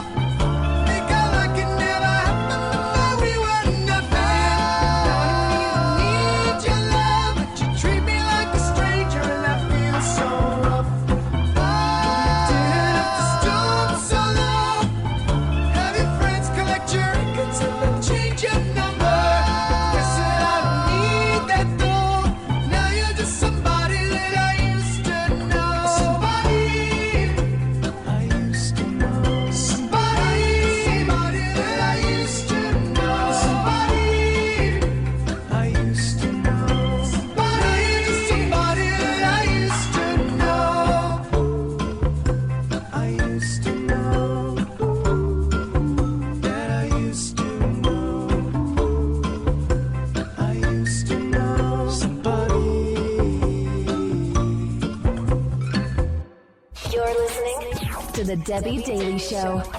Now broadcasting live on Spreaker.com. Debi Daily, changing the world, one caller at a time. And I'm back, I think. Yeah, I'm back. Yes, he had to go now. But anyway, moving right along. For the last topic of the day is about, remember the other night when I got talked into calling that show, the Trey Big Show? The reason I asked this young man if he was on Blog Talk Radio is there was somebody on Blog Talk Radio called Brian Treybig, and it just reminded me of that name. I didn't know anything about this guy, but he did something talking about me, and I thought it was interesting, and I wanted to share it with you guys. Here is the guy that I called the other night analyzing my call. It's interesting to listen to. Spreaker.com, and if you click up in the top right-hand corner, right below the phone number, you'll see an icon. Well, you see a bunch of icons, but one of them is for Spreaker, and if you go to my Spreaker page, I did notice that Debbie followed me. So, therefore, I followed her right back, and you can find her that way if you would like. But we had a nice conversation, and you obviously, if you were listening, you heard my version. If you weren't listening, you can go fucking find it. If you could look at the podcast, it'll have her name on it. But I have her version of what happened right here in front of me. And we're going to take a listen to her version. The events that led up to her calling in on the Trubig Show. So let's take a listen to her version of this. If he's listening, Sonny, don't do that. And Stabby he was in the chat room. Hi, Jewish producer. How are you doing? I know, Dennis, I'm not picking up because I'm not taking calls. Sometimes I get tired of taking calls. A Hillary supporter? Don't tell me, Anonymous, that you believe the idiots. A Hillary supporter? And where did you hear you've been listening to the Jew?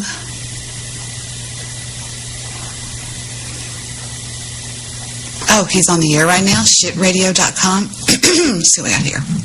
Oh, Sorry, so hold on a second. Right here is where I had thought, because I recorded this, obviously. I went to go see. I always like to go see the events that led up to the actual calling in to the show, and also what happened afterwards. And I think any radio show host wants to know what's being said about him or her when an event is happening. You know, especially if there's another broadcaster out there talking shit, there's always a rebuttal that needs to go along with it. So I wanted to see what the events that led up. And when I first heard this, I thought that somebody was accusing me, and evidently, you know, Debbie was tipped off about shitradio.com. Yeah, you like that plug? Oh, wait, this is the show. I could plug the show on my own show. She was tipped off by somebody, and I thought that she was accusing me of being a Hillary supporter. Not her specifically, but the person that tipped her off. And but what it sounds like is that somebody was accusing her of being a Hillary Clinton supporter, and then it just so happened that shitradio.com was something that was brought up as well. So I don't think that there's a connection between the two. I would really think that it was funny if the reason why she got interested in the show was because somebody told her I was this Hillary supporter. I thought that would be very funny, and that was my original thought when I first heard this, and I've only listened to it once, and that was when I recorded it, and I thought about it for a second after that, and I was like, oh, that really wasn't directed towards me. But right now, where we're at, she just found the link to shitradio.com. Yeah, I'll call in. The Trey Big show. Watch the show. Trey Big. We sell hockey sticks. I mean, we got the lake right there, but you don't sell surfboards or anything like that. I mean, let me get a feel for the show. Mom, I didn't know you lived in Toronto. Yeah. Jacob from Hawaii in his chat room. We'll switch places. You come live here, I'll live there. Sorry. Toronto. that was fucking soundboard. Who the fuck? That was Jack Black saying that he's gonna squirt. That was me fucking with them with the soundboard. But this was really a horrible place for Debbie to have started listening to the radio show because it was completely out of context. You really had to have been listening to the radio show and have known about Jacob from Hawaii to really understand the context of this. You live in Canada, I'll live in Hawaii and surf, man. I'll fucking give up everything and go surfing. Yeah. Fucking right. You know what I was thinking? I'd go fuck give it up for surfing. That's still Jack Black. Fuck.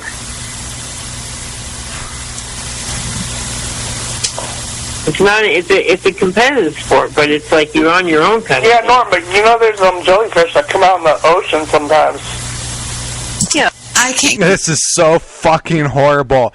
That was the worst place for anybody to have tried to get a little insight on the show. The worst spot. Fucking jellyfish. Talking about surfing and jellyfish and squirting, and no wonder anybody would be fucking confused over this. Get a feel of what they're talking about. How would I call in and add to the show? Because when I call into shows, I like to add into something. Hillary Clinton's confidence could cost her the United States presidency, according to a leading American political scientist who claims that Donald Trump is on course to win the election. The warning comes concerning the Clinton campaign, blah, blah, blah, blah, blah, blah, blah, blah, blah. What is he talking about, Anonymous? I'd be happy to call in. Do you know what he's talking about? Of course I won't tell him that you heard me support Hillary Clinton. No, you must be wrong. I would love to hear that because I don't know 3 people that know me that say I would ever support Hillary Rotten. Let's see. What do we got? Shit radio. Let's see. We got 855. All right. So that right there, that particular point is when I thought, oh, okay, I was not being accused of being a Hillary supporter by whoever the fuck, tipped her off about shitradio.com. I would do Expedia, but they send fuck you emails. shitradio.com.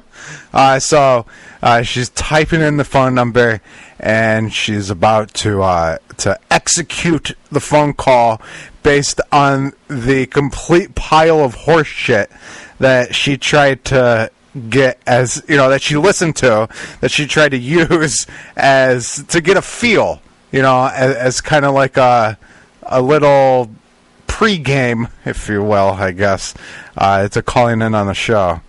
It was the fucking worst spot for her to chime in.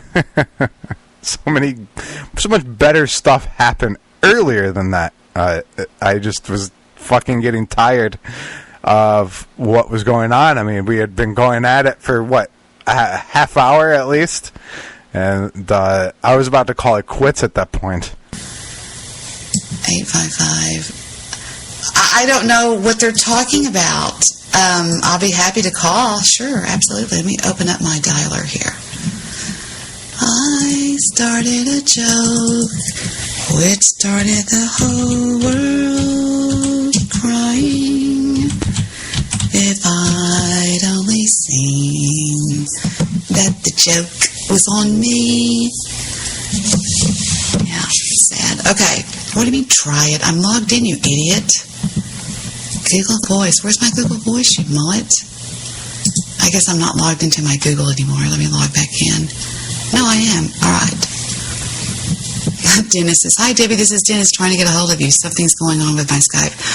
Well, but Dennis, there comes a time when I get tired of talking, not just, not with you, but just, it says 1-800 and it puts the words in there. What the fuck? Hold on. That's not my phone number. Hold on. The number is actually 873-8244. Hold on just a second. Hold on, let me do this. I mean, my phone number is 855-TRUE-BIG, technically. I forgot it, damn it. But I don't think I posted it as that. Hold on, I'm getting there. Hold on. I don't think I posted it with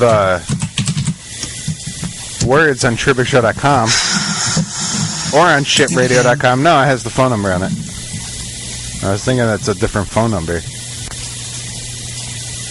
that she was talking about. You are now listening to TrueBigShow.com. If you would like to access the True Big Show media by phone, please press 1. The show while You are now listening to TrueBigShow.com. If you'd like to listen to the True Big Show live broadcast, press 1. That was the wrong one. Listen to the True Big Show Encore live broadcast, press 2. This media and more. Gotta press 2. True Big Show. 1 to listen to the call. Wrigley Field. Ah, that's cool. Have you? Okay, I don't know what to say. I don't know what they're talking about. I'm sorry. Nobody would know what to say. I would never say that. Never. You are wrong. What do I say? What was it? Hi. What was it? I don't know anything. What was it that was suggested to be said? Hello, what is this horse shit going on here? Is that what was suggested? I don't even know. I don't know what was suggested that she should say when she called in. But it was a complete pile of horse shit at that particular moment. ESPN was on, some comedy. What fucking radio station? Some radio station he kept patching me into the chat. That chat, I kept hanging up on him. He kept hanging up on me. Yeah, it was a complete clusterfuck of horse shit, basically, that was going on. So I don't blame her at all for not knowing what to say when calling in. About you or anything about your show or what you're talking about or what you've ever talked about. Give me something to go on here. What does he talk about? But there's no problem with jealousy. Okay, I'm back. What's going on in here? What's going on? We're talking about Hawaiian surf. I like surfing. Who likes surfing? I do. Mom does. Oh shit, this is so funny. Never surfed a day in your fucking life. I know, but I would love to give it up until I wish I could be a surfer. I love surfing. You want to give up what? Your virginity? No, like if... Who's the third grader on the line? I got to get some of this. Hold on, we're going to do this. Oh, yeah, we're going to do this. I want a piece of this. So, at that particular moment, Jacob from Hawaii patched me into his little chat line. And that had, nothing to do with the show. I knew none of those people other than Jacob from Hawaii. And all of those people that she heard were people from that chat line that I knew nothing about, and I'm the one that's playing like sound effects and shit like fucking vagina power, and that's what she's hearing, and that's really what she had as far as a basis to go off of in calling the show. No shit, if I was in her position, I'd fucking want to call into that show and be like, what the hell are you pieces of shit talking about? If that's all that I heard, and that was the only context that I had, I fucking most totally would have called in too. Just based on that. Holy shit, this is fucking funny. It's funny to listen to, the reasons why people who are, viewing the show and knew nothing about the show, but viewing it out of context, not knowing, what is happening based off of, 10 seconds of listening to it. So I just think it's fucking hilarious. Yes. Oh, I forgot the number already. Damn it! It doesn't have it on history. Fudge. Let me go back and find it. I'm not in Google Hangouts. I want to make a call. You idiot. Call. Oh, I have to put the phone number up here. Okay. I think, I'm going to go off my memory, it was 855-873-8244. Was that it? I can't forget a phone number. I swear to God, I can't. Damn, that was pretty good. You are now listening. That was good. She remembered that. I fucking would never have remembered If you that. would like to access the True Big Show media by phone, please press 1. Call the show while we are live on the air, please press 2. If you would like to... There we go. Pressing 2. You are now listening to the TrueBigShow.com. Please turn down your radio and you can listen on the phone. When you hear your line is unmuted, you are live on the air. Yeah. Unmuted. Hi. Uh-huh. Hi. How are you? I'm calling. Who is this? My name is Debbie. I'm calling your show because Jacob. I just found it tonight. How are you? Jacob, who's that? I think that he said, hello, caller, or some shit as if he's hosting the show. He's very comfortable on this radio show, I have to say. Jacob from Hawaii is. Yeah, it's fucking hilarious. The whole thing is funny, how it all transpired, and also how it ended as well.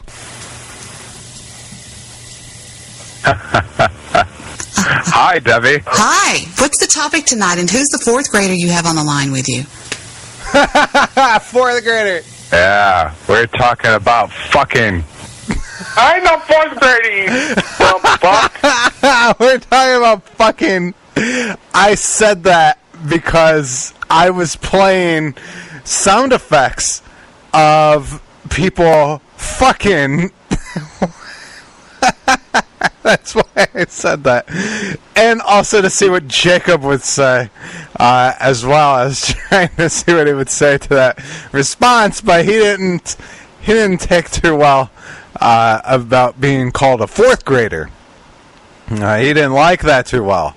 And I'll be completely honest with you, as far, if you listen to the show that was last Thursday, on that show, I was playing, a woman moaning. Like, one of the clips that I played of a woman moaning was actually a voice actor. It wasn't porn. I was watching no porn during that whole thing. I had a video from YouTube of a cartoon voice actor, a hentai, or however you say it. I think it's hentai, anime voice actor who does anime porn. And she just sits at a microphone and moans like she's getting railed. And I was playing that, and it was kind of pissing Jacob off. I was playing that. And I was also messing with him, saying a Donald Trump sex tape came out, and then also an Obama sex tape came out. And I was messing with him like that. So that was my response in context to the show. That was my response of what's the topic for today. Fucking, that was the topic. But then, Jacob kind of got angry because he was called a fourth grader. Man, this is funny. You sound like a fourth grader. Yeah, why would you call... He sounds really young. I started going after her, too. I was like, why would you... And I, cut myself off because, she started talking again. I was like, fuck, I'm not going to continue that. I was going to say, why would you call him a fourth grader? Just to see the reasons why, but she kind of already was going on with it. I'm just being honest. I could lie, but I'm not going to lie. He sounds young. By the way, you're lying. No, I'm not no fourth grader, though. Come on. All right, I take that back. You're not a fourth grader. Now, who is the guy on the microphone with the cap on the board? That would be me. The guy who owns the site. Hi. Hi. I'm True Big. Hi, True Big. Now, True Big. I'm Jacob, dude. Now, what is your show about? Because you're live on my podcast. He had to go. Jacob's fucking funny. If you've noticed in the chat rooms that he brings me into, Jacob will say, "Oh, hi, this person," and "Hi, that person," and the people in there are like, "Hi, Jacob," for the 50th time. So he likes introducing himself. That's a fantastic quality for Jacob from Hawaii to have, is to introduce himself many times to the same people. Too, I have a very popular podcast too. Fantastic. Yeah. Yeah. As of now, it's absolute bullshit. Okay. That's what it's about. Do you hate Hillary Clinton? Yeah, she most definitely is a lying cunt. Yes! Yay! Finally, some normal people. I can't stand the bitch either. I wish she would die in a fire and watch her hands melt, but that's just me. All right, so you can listen to the whole conversation that transpired on TrueBigShow.com. Also on Spreaker. Go over to Debi Daly's account, and you can listen to it on there. I don't remember exactly what particular podcast over there on Debi Daly's Spreaker account that it was. It could be the one... what fucking date is it? The 30th... Oh, shit, it's the first... No, shit, it was Halloween. Fucking Halloween! I wonder how many people went out trick-or-treating. Seems like everybody in the chat room's out trick-or-treating. Let's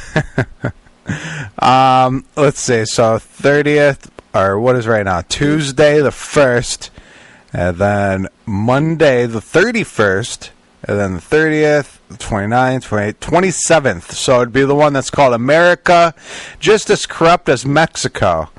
That particular one. And then it also says Just Better Dressed. So that's the particular podcast. If you want to go listen to her version over there, I am going to skip to the end, and we'll listen to what happened after we hung up the phone. I kind of went on because... What did I say? Does anybody remember? Was I nice? I'm almost scared to listen. I haven't heard this. I was told about this earlier, and I only listened to the first, 10 seconds, and I thought, no, I got to experience that with the guys. So let's all take a deep breath and hope that I was nice. Ugh, this is scary. Here we go. Jacob was calling nonstop during that call, and I just didn't answer the call. And then I answered his call and was like, "Oh, where the fuck are you?" And he was like, "Oh, I was calling in." And I was like, "I didn't see you." And so I went right back to Jacob, but more towards the end of the show is when I said, "Oh, we had a nice conversation." Stop. Tried to find a... Stop! When I say stop, I mean stop. Hello, Truth Porn Militia. Is that you?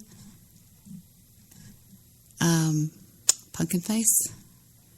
You know, Pumpkin Face, you missed our show the other night. I even broadcast that we were going to be on the air singing from the request from the chat room. And you didn't show up, so I was very disappointed.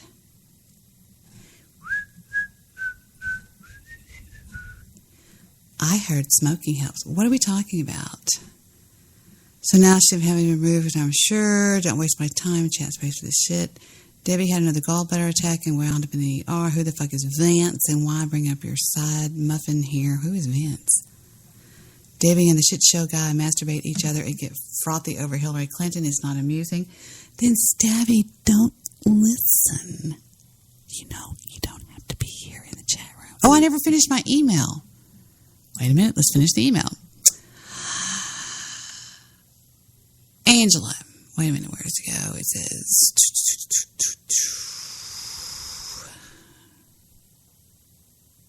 Angela, you were never part of a group. At best, those people used you for your hate input. You say that everybody hated me. That is a lie.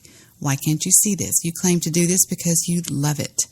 Angela, you do this to talk to me. You called me the entity that you were all trying to leave behind. Angela, you and all of your shows were canceled. Shannon would not cancel a show that was pleasant and informative. Do some self-actualization. You try and you try to stir up people to hate me. It has not worked well for you. Stop lying to yourself. You're not fooling anyone. I honestly feel sorry for you. It must be horrible to live in denial like you do. Realize that your hate is directed at something deep in your psyche. In short, get help. Maybe you shouldn't podcast unless you have a certain subject to be on. Don't go on the air just to say horrible things about me. Darling, you're not hurting me. You're only hurting yourself. And if you have all this money to do all this plastic surgery that you claim you have, spend it on psychiatric therapy. Good luck. Go outside, lay in the grass, adopt a kitten, but let this hate go. You are destroying what is left of your spirit.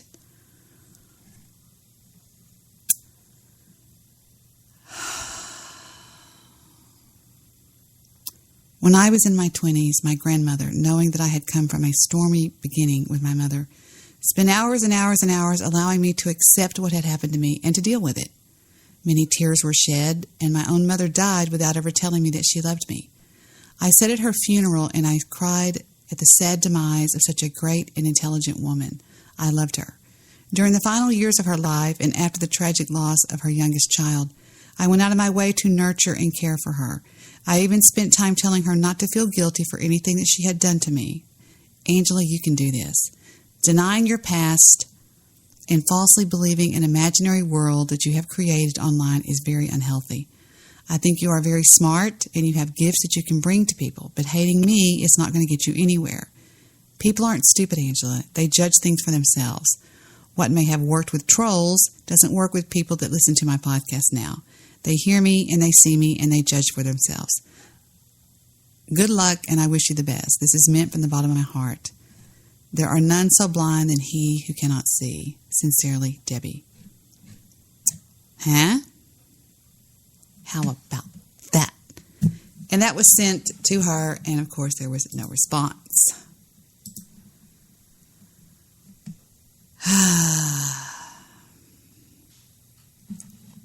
So that is bringing out my private emails. How about that, everybody? That's me bringing out my email server in case anybody thinks, boy, I'd love to get a hold of blah, blah, blah, blah, blah, blah, blah. I'd love to get a hold of Debbie's emails. Well, there you go. It's about as whoopee as they get. Now, does that sound like somebody that's, an absolute... Sorry. I'm listening to Gunner. Somebody that is a monster, an absolute monster? No. And I have something else to show y'all on my email that came in just the other day. There's a guy on Spreaker.com that does real radio. And remember the other day when I was talking about how no, y'all wouldn't know about that. Excuse me. I was in the anonymous chat room, the anonymous UK, listening to some of their groovy music. Sorry, I have something on my face, on my skin. And I said I wanted to rename my show, remember? Well, I got an email from somebody just 2 days ago that had this.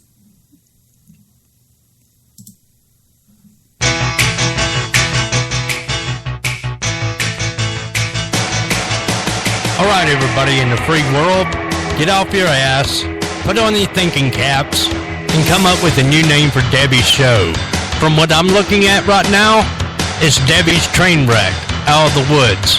Let's help this poor girl get out of the woods and name her show. You're listening, so let's not think out of our ass and think with our brains and come up with a name for Debbie's radio show. This has been a public service announcement for the Debbie Radio Network.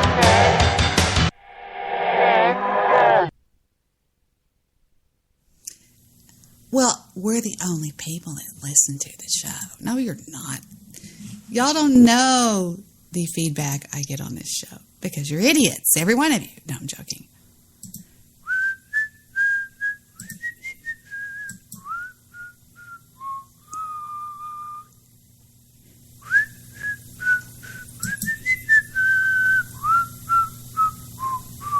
And then I belong to a website that's called My Fitness Pal, and it's where they keep track of your fitness that you do, your working out and stuff like that. Athletes, don't hibernate. Now my nose is itching because of this crap I've got on my skin. So let's all take a deep breath and see what happened on the show after I got off the show. Are y'all being nice in the chat room? You need to stop being mean, you, and you know who you are. That's right. I'm watching you. You think she would come up with something new, but no, it's the same old catchphrase and over. Arrgh! Debbie is goofy bone. See what I mean? He just hates my guts. Debbie goes into a non-chat so she can say, you know, guys, I went into a non-chat room. You know, let's just all sit back and just think of how wonderful and wonderful everyone in the chat. Not you, Anonymous. You're too precious. But I'm telling you, Stabby's just mean. Mean. He's mean. He's very mean. He's horrible. Stabby, you're horrible. Here I almost died today. And what would you do if I was dead right now? What if you would do if Victor came on here and said, hey, everybody, it's me, Vic. TB, yeast infections. Fuck your couch, nigga. Fuck your couch. That's not me. At least I'm crushing puss, yo. What? Is that? That can't be. That's got to be Pumpkin Face. Pumpkin Face, just for that, I'm going to play you singing a song. You're losing control, Debbie. No, I'm not. You are, Stabby McThuggy Poo. Hey, y'all want to hear? I'm hooked up to Heather's computer. Y'all want to hear some of Heather's music? Huh? Who wants to hear some of Heather's music? I don't know what a lot of this is, but she's so funny. She's a goofy love. We'll start. I'm just going to go through it real quick, okay?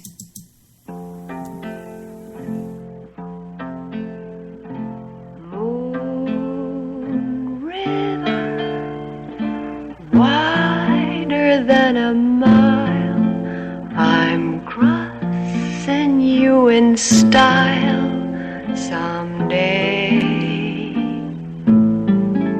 Old dream maker.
Her different playlists are favorites, 70s and 80s, 2012, When I Want to Take a Bath, DSR, Eminem, G-Eazy for Jet, LimeWire, Philip, Rap, Rock, Slow, Techno, and Wayne.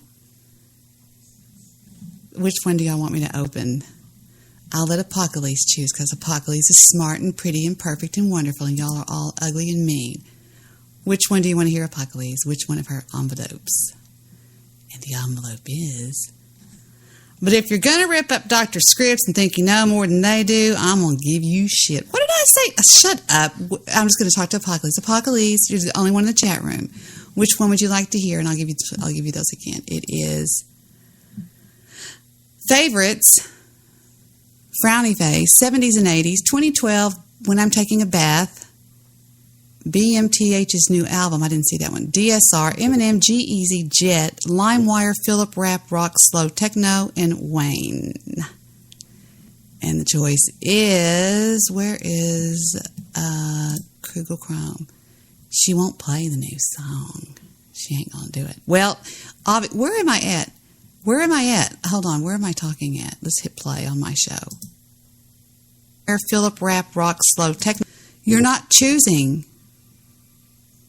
All right, then I'll just go play what I want to play. If you change your mind, I'll be watching.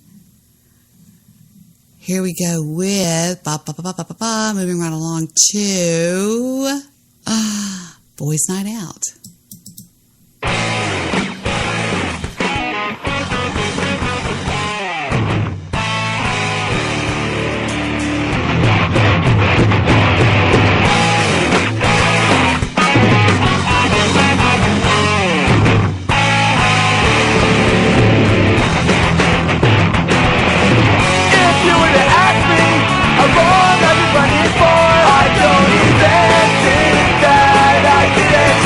I just don't know anymore.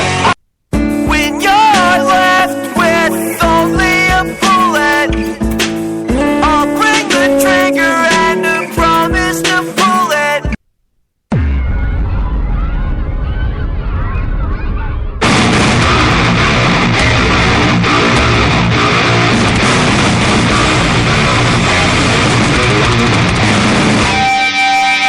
When we get up, rush away. Tell me where, make it out alive. Yeah, it's cash out.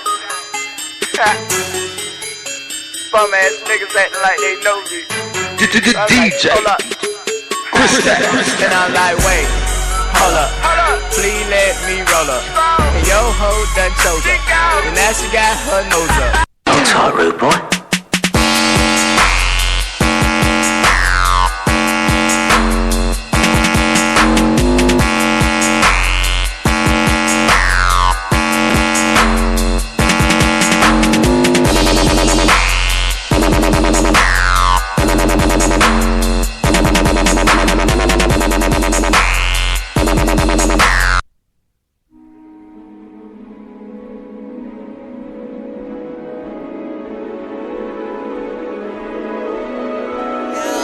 I've told y'all before that there are many times that the children want to be catapulted back into their childhood. They listen to music that they heard in their childhood, which that flatters me. I don't know why, but it does.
Is going to be her wedding song when she marries Philip. Heart beats fast, colors and promises. How to be brave? How can I love when I'm afraid to fall? But watching you stand alone, all of my doubt suddenly goes away somehow. One step closer. I have died every day waiting for you, darling. Don't be afraid. All right, play that shit. Stiletto pumps in the club. Yeah. Stiletto pumps in the club.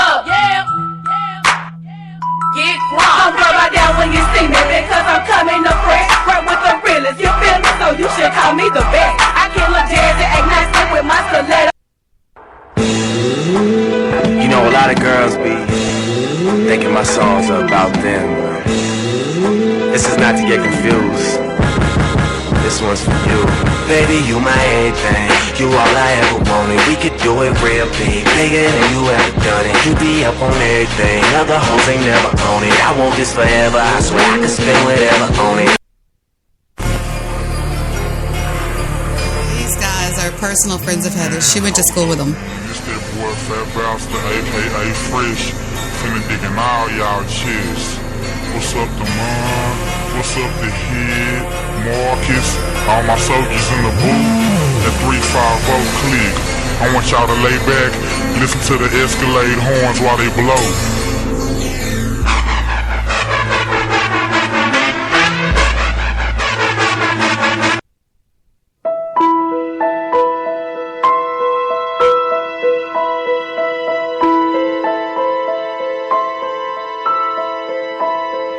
How can you see into my eyes like open doors, leading you down into my core, where I become so.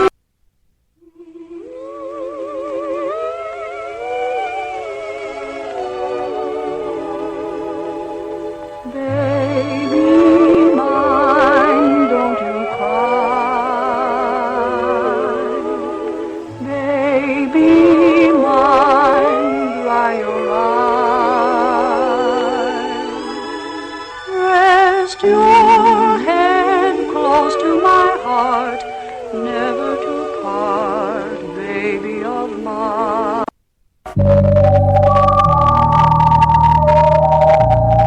You know, if I say something, I mean it. These things happen. Yeah. If I ever said I'm never scared, just know I mean it. If I ever said I fuck your bitch, just know I mean it. And if I ever said I'm getting money, just know I mean it.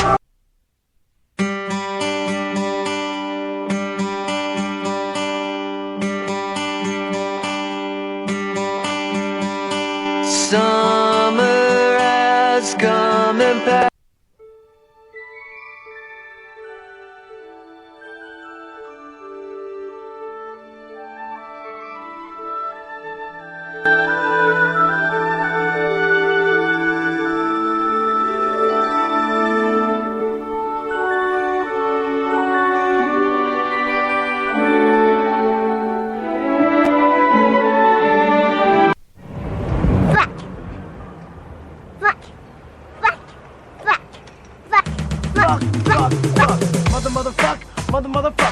Motherfuck, noise.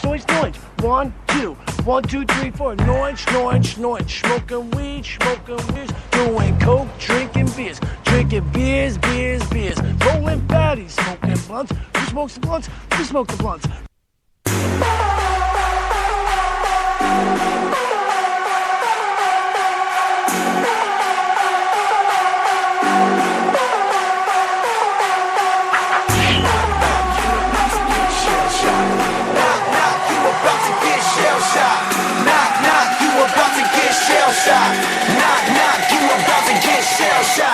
That's my fam, I'll hold them down forever. Us against the world, we can battle whoever. Together ain't no way we gon' fail. You know I got your back, just like a turtle shell. Nobody do it better. All my brothers tryna get some cheddar. I was tryna get it how I live. I want them dead presidents. I wanna pull up, head spin. Get fly. I got 6 jobs. I don't get tired. I don't.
If you got leaving on your mind, tell me now, get it over.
Dog goes woof, cat goes meow, bird goes tweet, and mouse goes squeak. Cow goes moo, frog goes croak, and the elephant goes toot. Ducks say quack, and fish go blub, and the sea... So there you go with a little peeky poo into what Sissy Bones listens to, and I probably played 1/5 of them. There's like 4,000 songs on here. It's so much, it's just ridiculous. But the main thing she has is Lil Wayne and Taking Back Sunday, System of a Down, Senses Fail,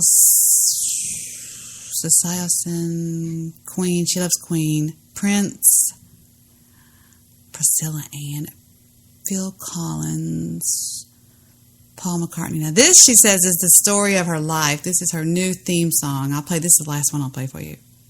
Well, I'll play one more after that. When you were young and your heart was an open book. Wait just a second. Everybody stop. Everybody just calm down. You used to say, shut up. Why don't you just shut up? What is Debbie doing? What is she doing? What is she doing? Has she just completely lost her fucking mind? Has she? Is she crazy? Stabby, I love you to death. You know that. Who asked about Heather's music choices as interpreted by fucking Debbie? Let me tell you something, Stabbo. Get close to your microphone, okay? Get close to your earphones. This is my show, and I'll do what I fucking want to do. And if you don't want to listen to it, maybe you could go listen to the One Angry Jew. How about that Pumpkin Face still hasn't made it yet. What is that? Printer screen, search a burst of purchase com. What are all those things? Request number 4. Well, see, here's the thing. You're too mean. You're mean fucking Debbie.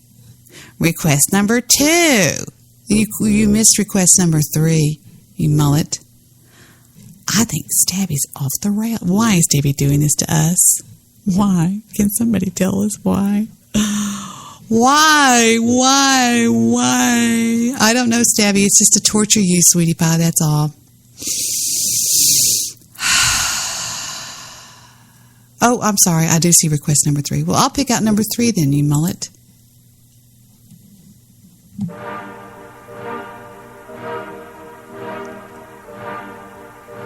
Thank you. That's a nice song. Let's go back and get your next request. Here's number 2.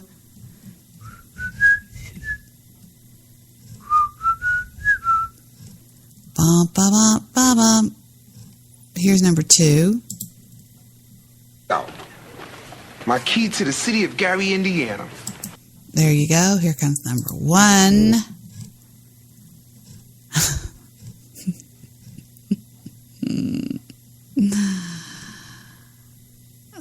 Debbie, this is a good exit song, and this is good 4 minutes wasted time. I just don't go to sleep early. I even talked to that doctor today, and he says, what is your sleep schedule? Like I said, whenever I fucking feel like sleeping. You know, when you were on a schedule that I was on, I just, whatever, I can do what I want to do. Debbie is the constellation in the sky.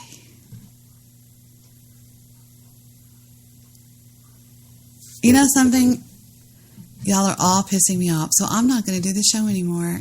Just because of you and Stabby and Anonymous and all you idiots, I'm not going to come on for the rest of the week. And I'm not trying to sound like Ghost. I'm not. Because if y'all don't love me, then I'm not going to do it. You're rude. You're Mr. Rude. You're rude. You're broken rude. You're the rudest person in the whole world. Just for that, I'm just going to sit here in the silence. No, I'll tell you what we'll do better than that.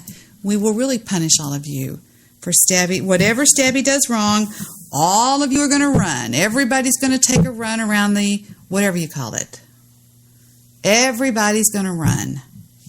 And you can all blame Stabby because it's all his fault because he's so mean. He's a very mean, horrible, ornery person. You see, this is what I'm talking about. This is your punishment.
Better.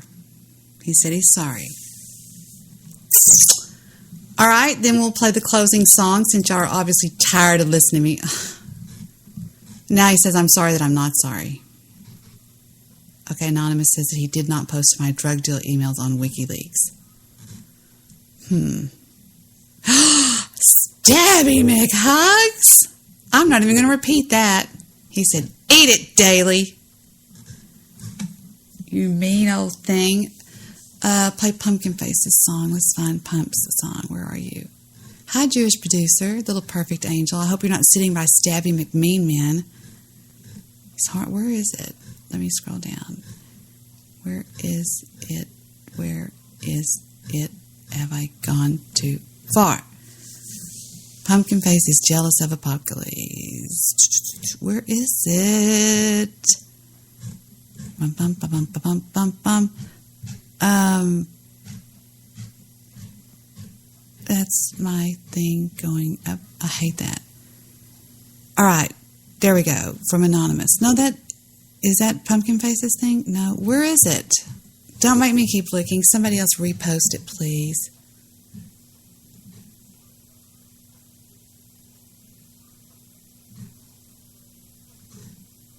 Yeah, well, we're not going to talk about that. Where is it? Pumpkin Face. Where is it? I don't know where it is.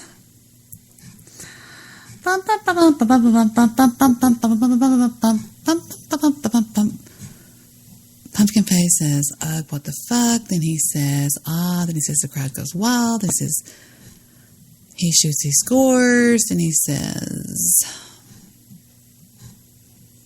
going back on what you said earlier, he said, look up, I'm sexy and I'm homeless. No, you're not. Has Steven, Anonymous on the way to time. I don't see a link that she put in the chat room. I just don't see it. Maybe I'm insane. Well, of course, we all know I'm insane. But where is it? I just keep going down and down and down and down and down and down. Wait a minute. Nope, that's Stabby. Down and down and down and down and down and down. Damn it. There is no link that he put in this chat room. I'm telling you. There's no chat room link. Now I'm going to go back up. Bump, bump, bump, bump, bump. Wait. No, that's Stabby. I don't see it. Maybe it's just me. I don't see one that... Okay, YouTube. Debbie, this is a good exit song, and this is good 4 minutes waste of time. Pumpkin Face. Oh, Pumpkin's on the air? Okay, let's see what Pumpkin's talking about. We're really sorry, but the episode I'm One Angry Jew is not available. All right. Good troll. A good exit song. All right. Then here we go with your exit song. This video does not exist. Y'all are trolling me. What a troll you are, Anonymous. If you click the link, it says this does not exist. All right, then I'll play Stabby's stupid song. Oh, shut up. Now you're laughing. Thank you. You know, Slayer 454 is no Boy Scout, okay? He is not a Boy Scout, I'm telling you. This guy can be a real jerk. And I mean, I love him to death. He's cute, too. He's cuter than Jonathan. Ooh, I can't believe. Did I just say that out loud? That was horrible. All right, moving right along. We'll do Stabby's request number 2. Hi, Jewish producer, little perfect angel. Oh, my key to the city of Gary, Indiana. Look at this, and my gold record from that novelty party song. Oh man, Trey, look up at the sky. It's a full moon on the Sabbath. This is scary. Break it down. I was working late on my Haftorah when I heard a knock on my bedroom door. I opened it up, and to my surprise, there was a werewolf standing there with glowing gold eyes. He says, tomorrow, my son, you will be a man. But tonight's the time to join the Wolfen clan. Tomorrow you will stand at the beamer and pray. But tonight, let's gaze at the moon and bathe. Werewolf bar mitzvah, spooky, scary. Boys becoming men, men becoming wolves. Werewolf bar mitzvah, spooky, scary. Boys becoming men, men becoming wolves. All right, that was great, Trey. Okay, it's over. That's a wrap.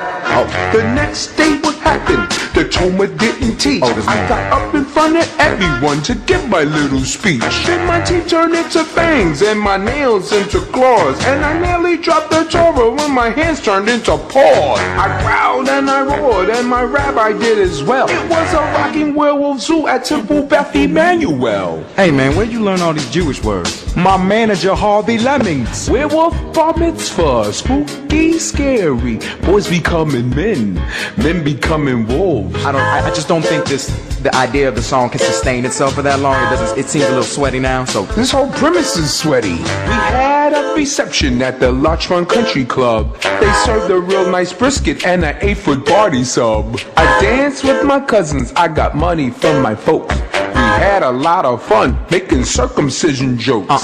Then I remembered the premise of my song. I was at a nice reception, but the werewolf part was gone. So we pulled ourselves together and we're wolfmen again. Just in time for monster fight to begin. All the country club employees were brain-sucking pack who had all turned into zombies and were on the attack. So we fought them and some Draculas and Frankensteins too. Cause you gotta love bar mitzvah even if you're not a... There's no such thing as werewolf bar mitzvah, spooky, scary. No plural. Boys becoming men, men becoming wolves. Werewolf bar mitzvah, kooky, hairy. Boys becoming men, men becoming wolves. I don't want this. I don't like this. This is scary. Turning into werewolves and stuff, you know? I don't know, Trey. I'm not feeling it. This ain't no dick in a box. Mazel tov. And that is the caliber of entertainment you get here on the program when Debi takes control. And here's another one that I just found, just for punishment. Welcome to 100 Floors of Frights. Enter at your own risk. Do things jump out at you on this ride? Yeah, babe, it's the scariest ride of Fright Nights. Good evening. I'm your elevator operator, Mark. Now, please hold on as this ride goes bump in the night. Wait, I want to show y'all something that Steven showed me. This is so cool. I know I just changed my mind like I'm crazy. Where is it at? Where was it? It's probably on my history, I guess.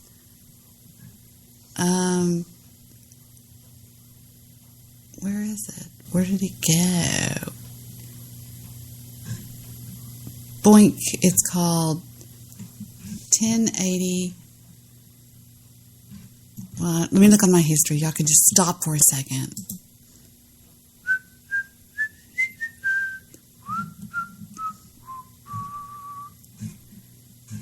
Every now and then I think about dun, dun, dun, dun.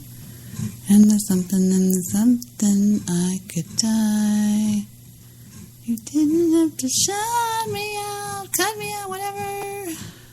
God dang it, where is it? It's on here somewhere. Hold on. Aw, look at me going symptoms of a headache. A pain in your side. Gosh, I was really desperate. Here it is. All right, this is really cool. Steven showed me this. Steven is a little bit deeper than Heather, but they're two different people, believe me. It's hard to believe they came from the same person. Here's what Steven showed me. And it's something that you look at, and I'm just not going to look at the chat. I'm not going to look. I'm not going to look. I'm not looking. I'm not looking. Okay, y'all click that. Ready? In 3, 2, and 1. Click. Hey, that's right. I should play that. Have you seen David S. Pumpkin? I love David S. Pumpkin. Click the link. Ready? 1, 2, 3, and click. You're going to like this. Even though half of you are on Windows computers, it'll take half an hour for it to open.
as that, I ask you. I mean, he is the coolest guy. He's just into this really scary, weird, crazy stuff. Nothing scares Stephen. Nothing. Well, I'm sure something does. I have to get this mask off my face. I put it on to be calm and relaxed and not to let Stabby upset me. There's one other thing I want. Somebody said, I'm high as fuck, and this is amazing in the chat room over there. There's one more thing I want to show y'all before we get off the air. I want y'all to watch it. It's called The Grand Canyon. How was it made? Did y'all know that the Grand Canyon is 3 billion years old? Did y'all know that? And they've proven it, and I'm going to give y'all a link to that, all right? How was the Earth made? A unique planet. We don't Restless know. and dynamic. All right, shut up. Let's take them the link and not look at anything that they've said in the chat room because it'll just make you mad. Oh, shut up. Jesus did it. Look at your chat, you scaredy cat.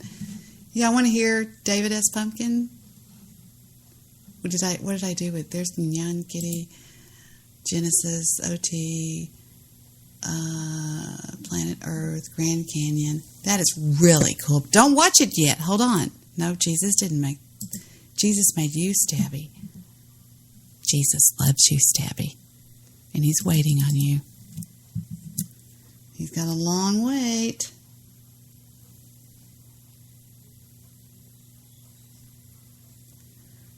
Didn't have to cut me out. It's really cool to watch that. What was I going to show you? One more thing. Wait a minute. Stop. Let me think what I was doing. Oh, the closing song with no, wait. I forgot now. I'm totally drawing a blank. There we go. I'm sorry. There we go. The closing song. There's a little froggy.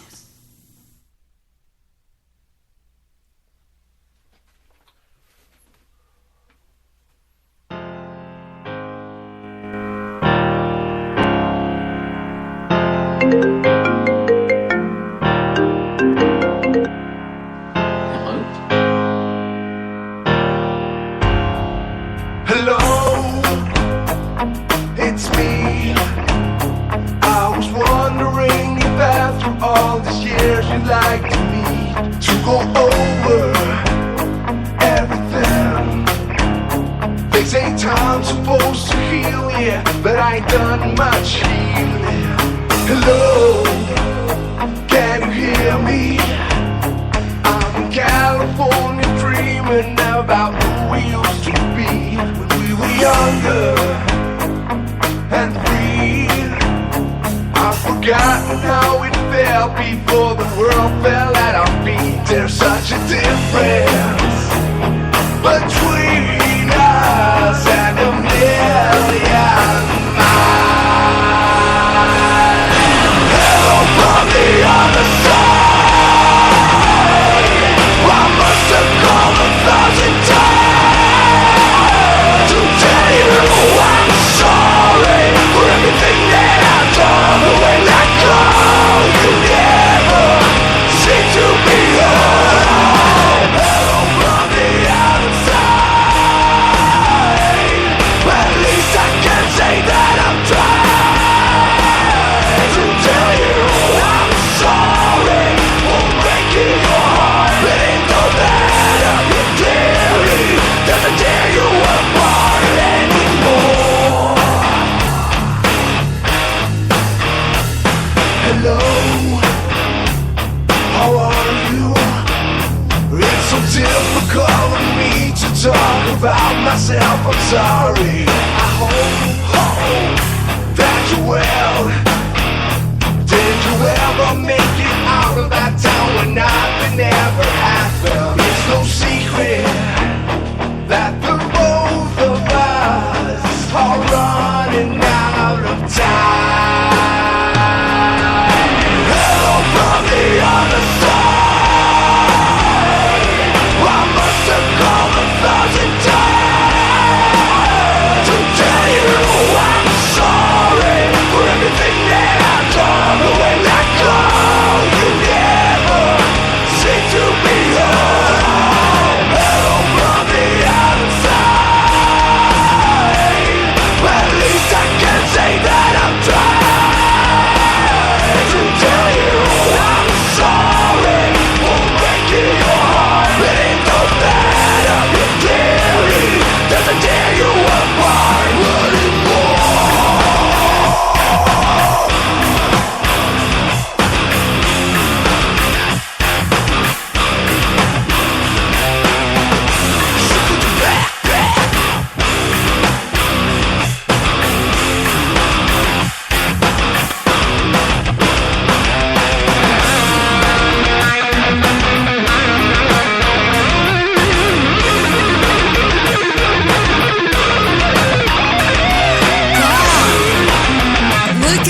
6-string, son of a bitch.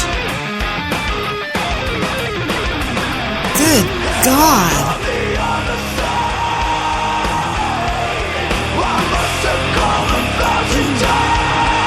I must say I'm very impressed with whoever this is.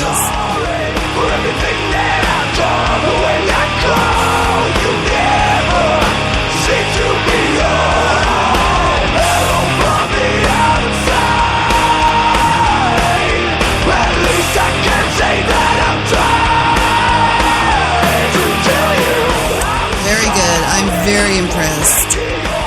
I have a lot of people on YouTube that do these covers. He's amazing. Very good.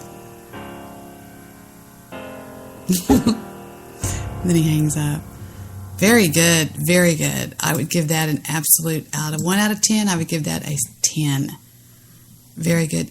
These people that are doing these covers, these nobodies that are doing covers on YouTube are just amazing me. Unbelievable. I found one the other day. This is just unbelievable. Rock on with your bad self. He's got 23 million views. Nice. I found a guy that did covers. What was that guy I played the other day? I totes forgot. Totes my goats. Yeah, excellent. Excellent choice. Did he do all those things? No, shit, he's good.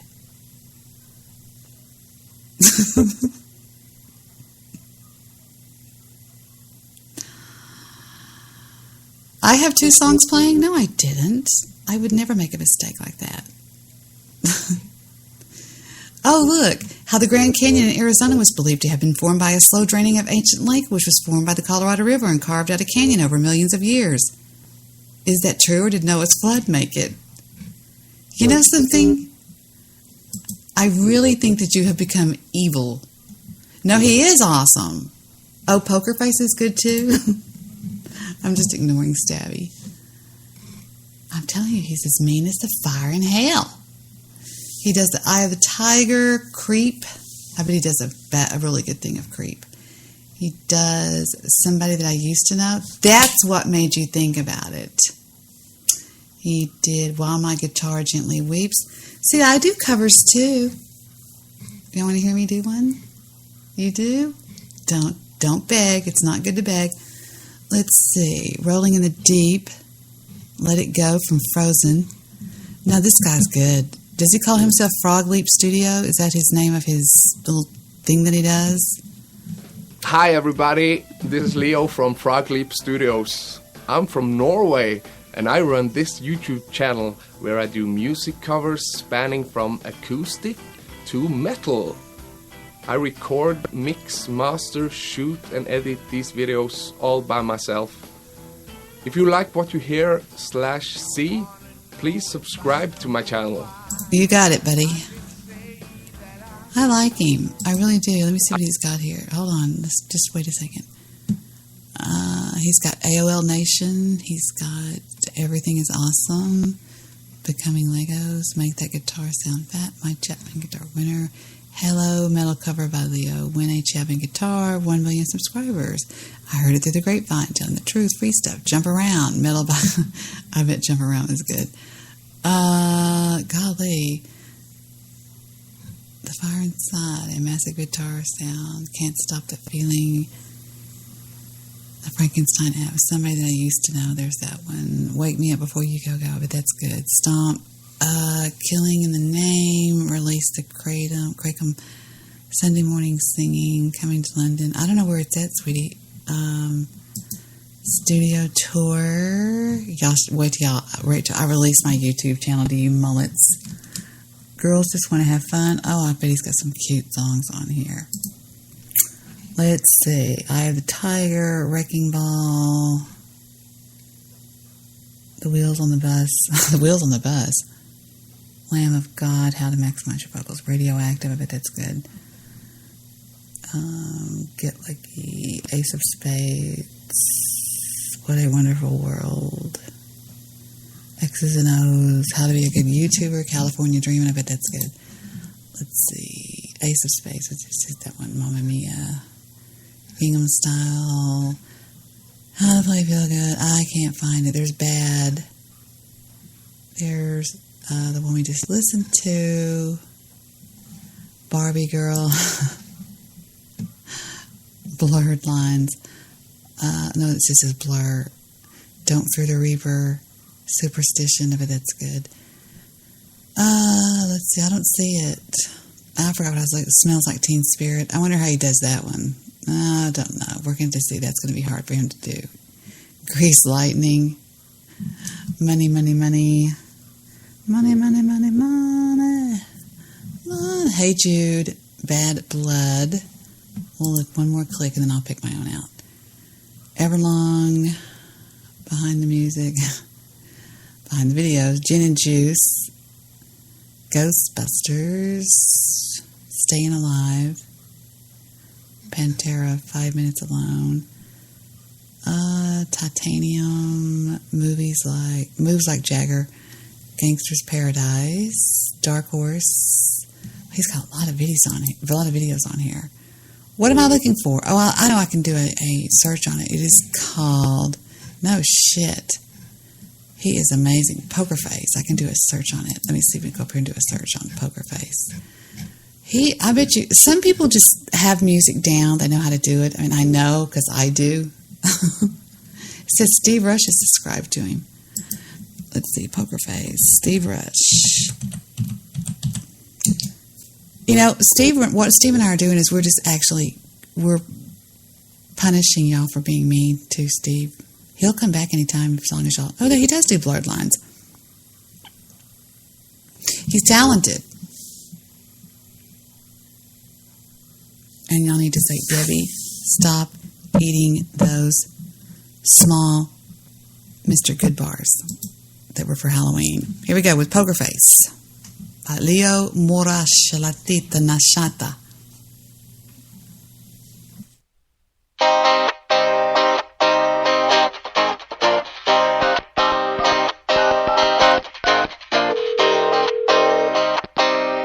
Hello, is Mr. Poker Face?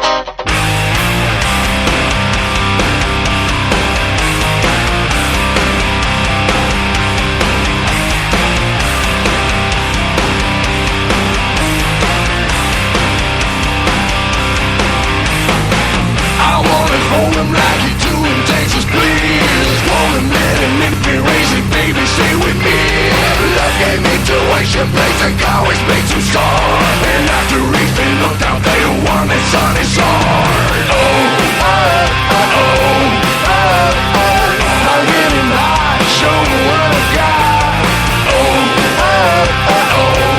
You know, some of these covers are better than the originals. You know what I'm saying?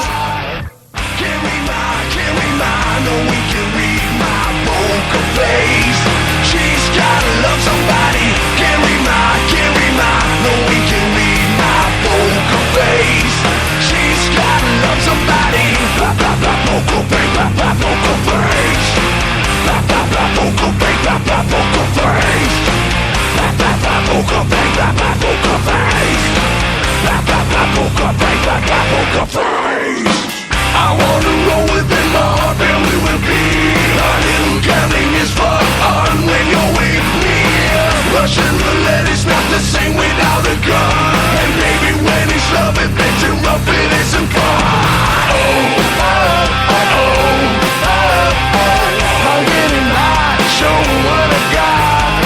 Oh, oh, oh, oh, oh, oh. I'm getting high, show me what I got. Woo! Can't read my, no we can read my poker face. She's gotta love somebody. Can't read my, no we can read my poker face. She's gotta love somebody. Blah blah blah poker face, blah blah poker face. Blah blah blah poker face, blah blah poker face. Blah blah blah poker face, blah blah poker face. Blah blah blah poker face, blah blah poker face. Yeah.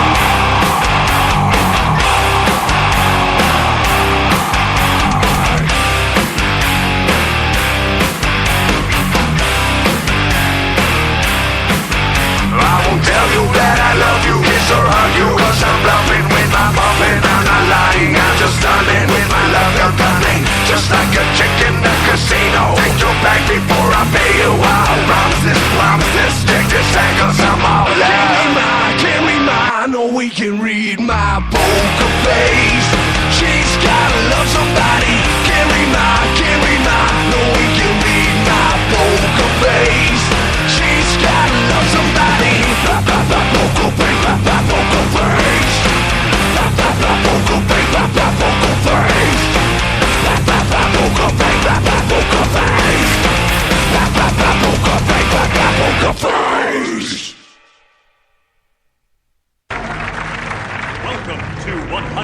floors of frights. Enter at your own risk.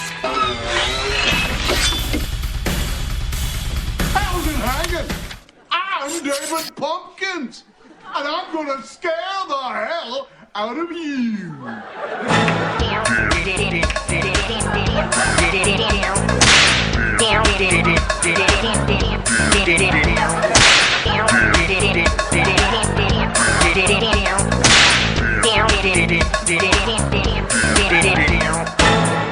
Any questions? I'm David Pumpkins. I know, but like, who are you? I'm David Pumpkins, man. Okay, yeah, and David Pumpkins is his own thing. And the skeletons are part of it. why are you a part of this ride? To do this.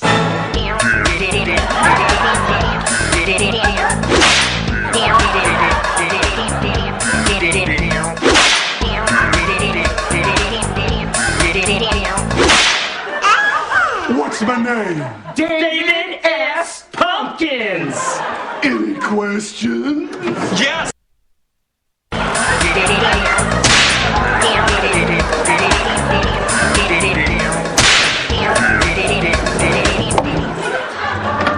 How much David Pumpkins is in this? 73 out of 100 floors.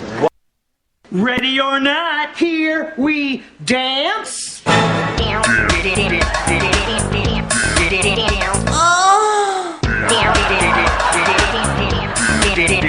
Ay, papi.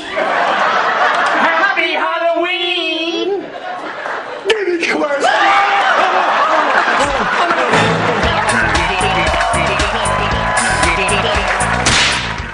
All right, you mullets, stop. That's all I'm going to do. I'm not going to look at my chat room anymore because there's too many mean things going on in there and I just can't take it. Oh, what the fuck. I can't let him down. He's my pumpkin head.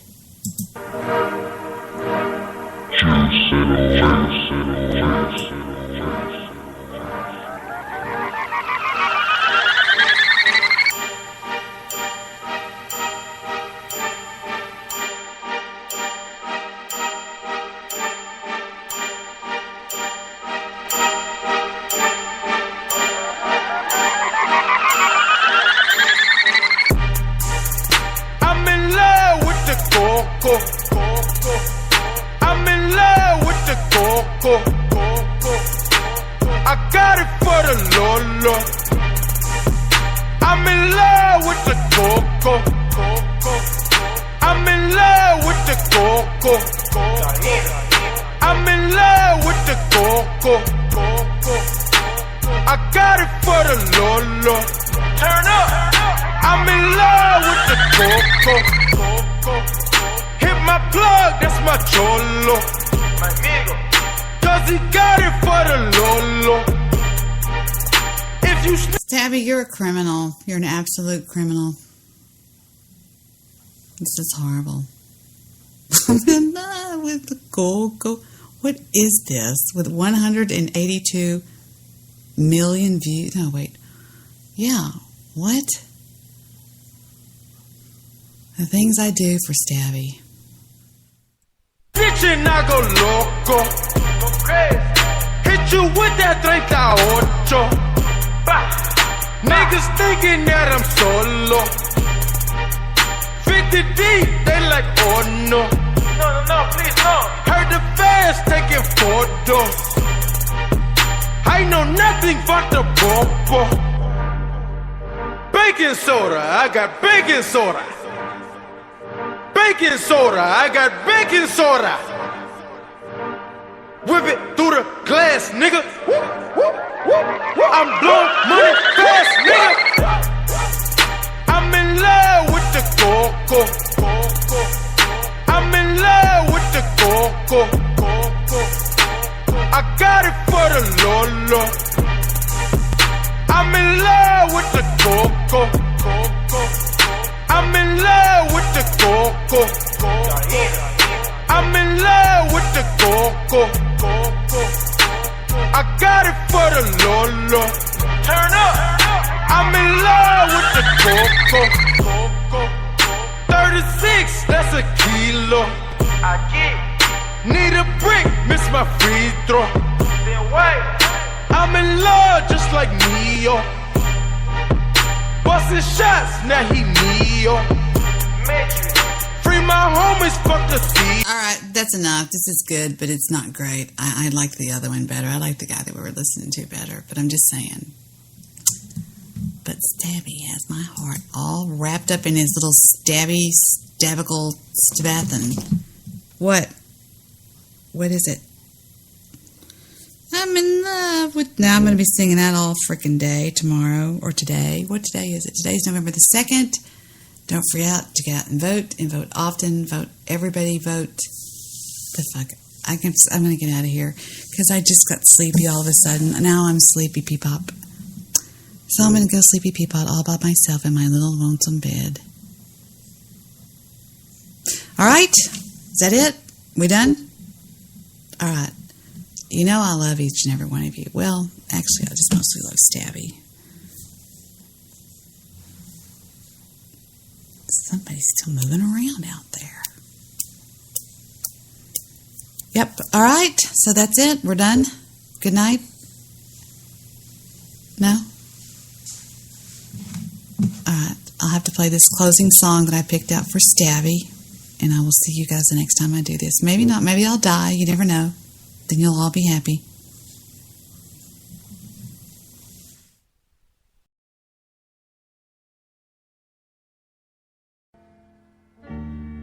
It'd be a lie to say I'm not gonna miss you. So please don't say goodbye now till I've kissed you one more time and held you as I did when you were mine. It'd be a lie to say I don't still love you.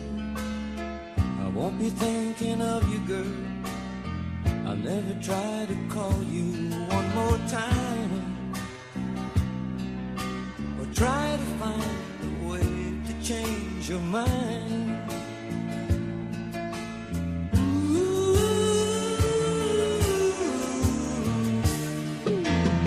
You don't love